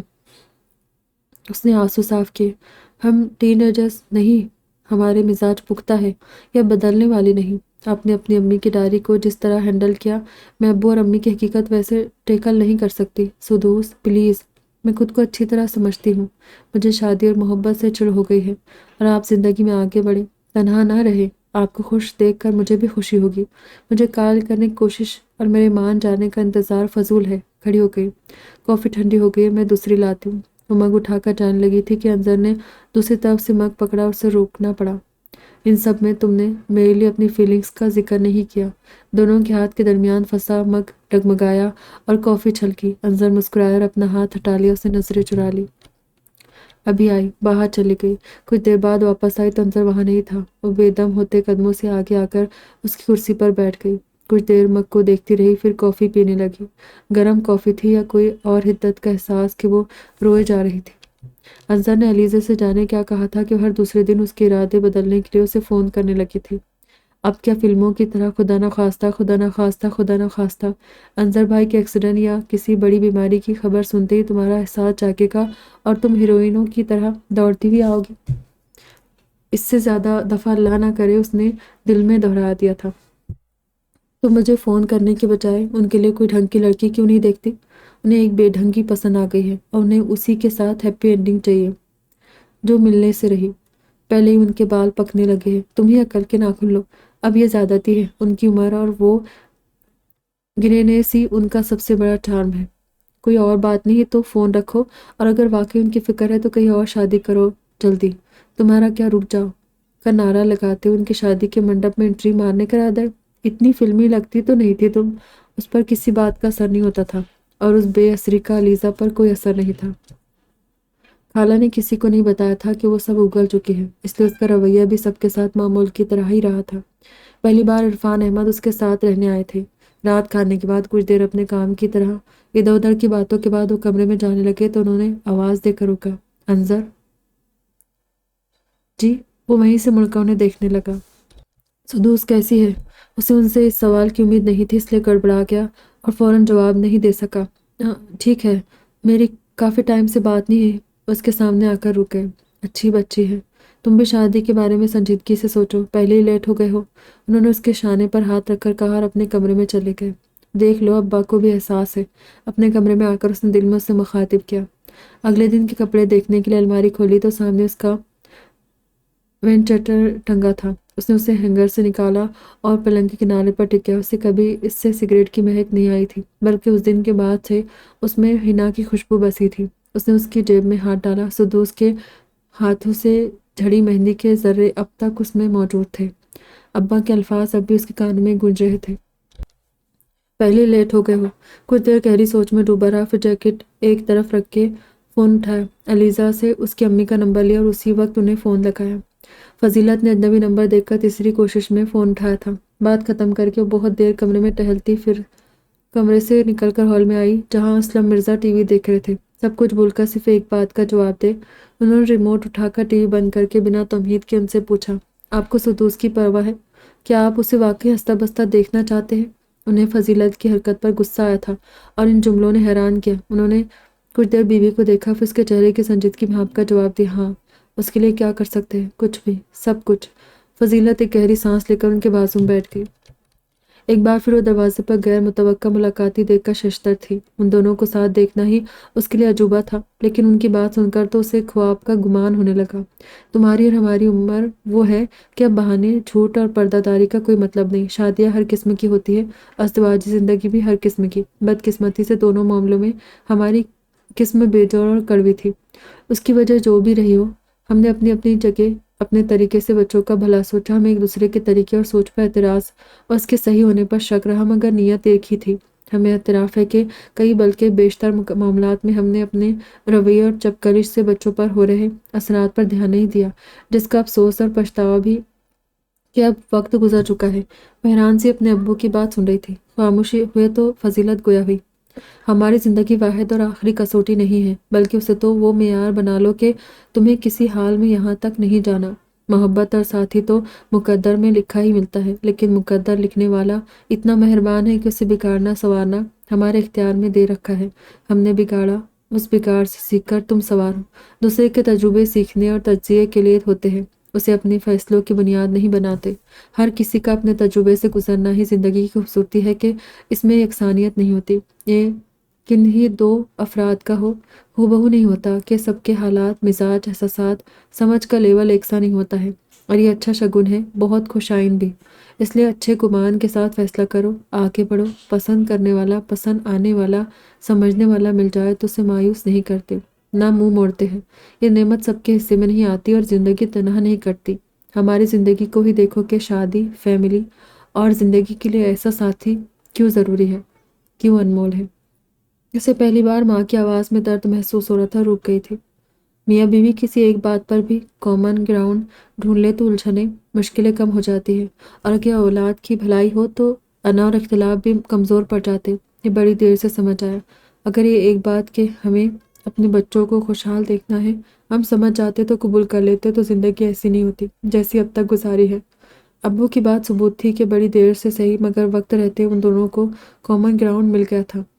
ہماری زندگی جیسی بھی گزری، اب ہمارا مقصد تمہیں خوش اور آباد دیکھنا ہے۔